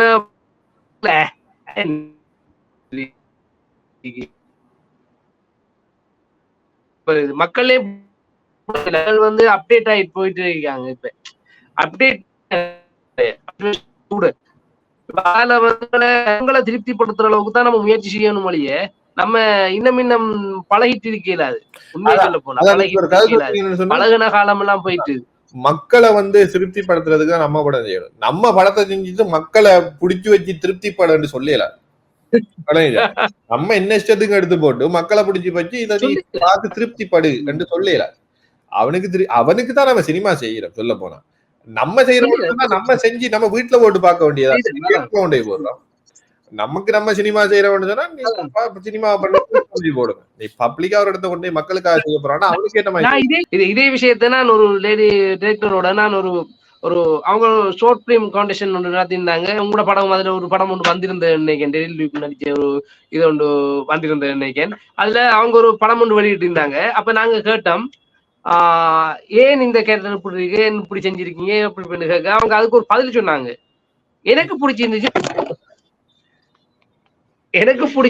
நான் செஞ்சேன் அப்படி எனக்கு பிடிச்சிருந்துச்சு நான் செஞ்சேன் அப்படின்னு போட்டு சொன்னாங்க. அப்ப நான் சொன்ன ஒரு வார்த்தை என்னண்டா, உங்களுக்கு பிடிச்சிருந்தா நீங்க செஞ்சு நீங்க வீட்டை பார்க்க வேண்டியதுதானே, ஏன் பப்ளிக்கா கொண்டு போடுறீங்க அப்படின்னு கேட்டோடனே அவங்களுக்கு கொஞ்சம் சூடாயிட்டு, நீ யாரு, நீ என்ன செஞ்சிருக்க, நான் சொன்னேன் நான் ஆடியன்ஸா பாக்கேன் படத்தை, நான் நடிகனும் நான் டிரெக்டரும் இல்லை நடிகனும் இல்லை, நான் ஆடியன்ஸா படம் பார்க்க வந்தேன், எனக்கு இது பிடிக்கலே நீங்க செஞ்சுக்கிட்ட நான் கேட்டேன். கேட்டதுல அவங்க சினிமா ஒரு வியாபாரம் கண்டு பாக்குறவங்க, சினிமா நீங்க ஒரு வாடிக்கையாளரா ஒரு என்ன சொல்றது, நீங்க ஒரு சந்தையில கொண்டு போய் போடுறீங்கன்னு சொன்னா வாங்குறவன் 1000 கேள்வி வைப்பான், அதை பாக்குறவன் 1000 கேள்வி வைப்பான். அதுக்கு பதில் சொல்ல நம்ம ரெடியா இருக்கணும். அவன்கிட்ட நீ கேட்காதன்னு சொல்லிடாது. சோ இப்படிதான் இருக்குது.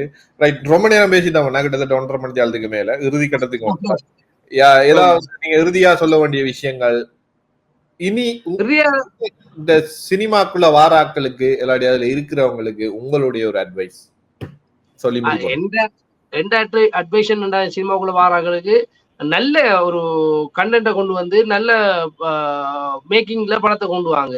அப்பதான் இனி வர ஜெனரேஷன் நம்மளோட படத்தை பார்க்கும்.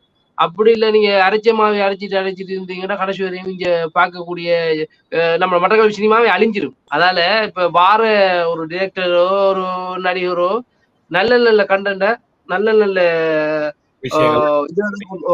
விஷயங்களை கொண்டு வந்து நல்லா செய்யுங்க. அதான் என்ற இது. படங்கள் புதுகள் வந்தா கூப்பிடுங்க, நல்ல கேரக்டர் வேணும்னா கூப்பிடுங்க, அதுலயும் சொல்லிடுவோம். அதையும் நம்ம சொல்லிக் கொள்ளுவோம். நடிக்கிறதுக்கு ரெடியா இருக்கிறேன், வாய்ப்புகளை தந்துருங்க. நல்ல கேரக்டர் நெகட்டிவ் ஸ்டேட்டை ஒரே கொண்டு வந்து திணிக்காம தந்துருங்க. ஓகேண்ணா, நன்றி உங்களுடைய நேரத்துக்காக.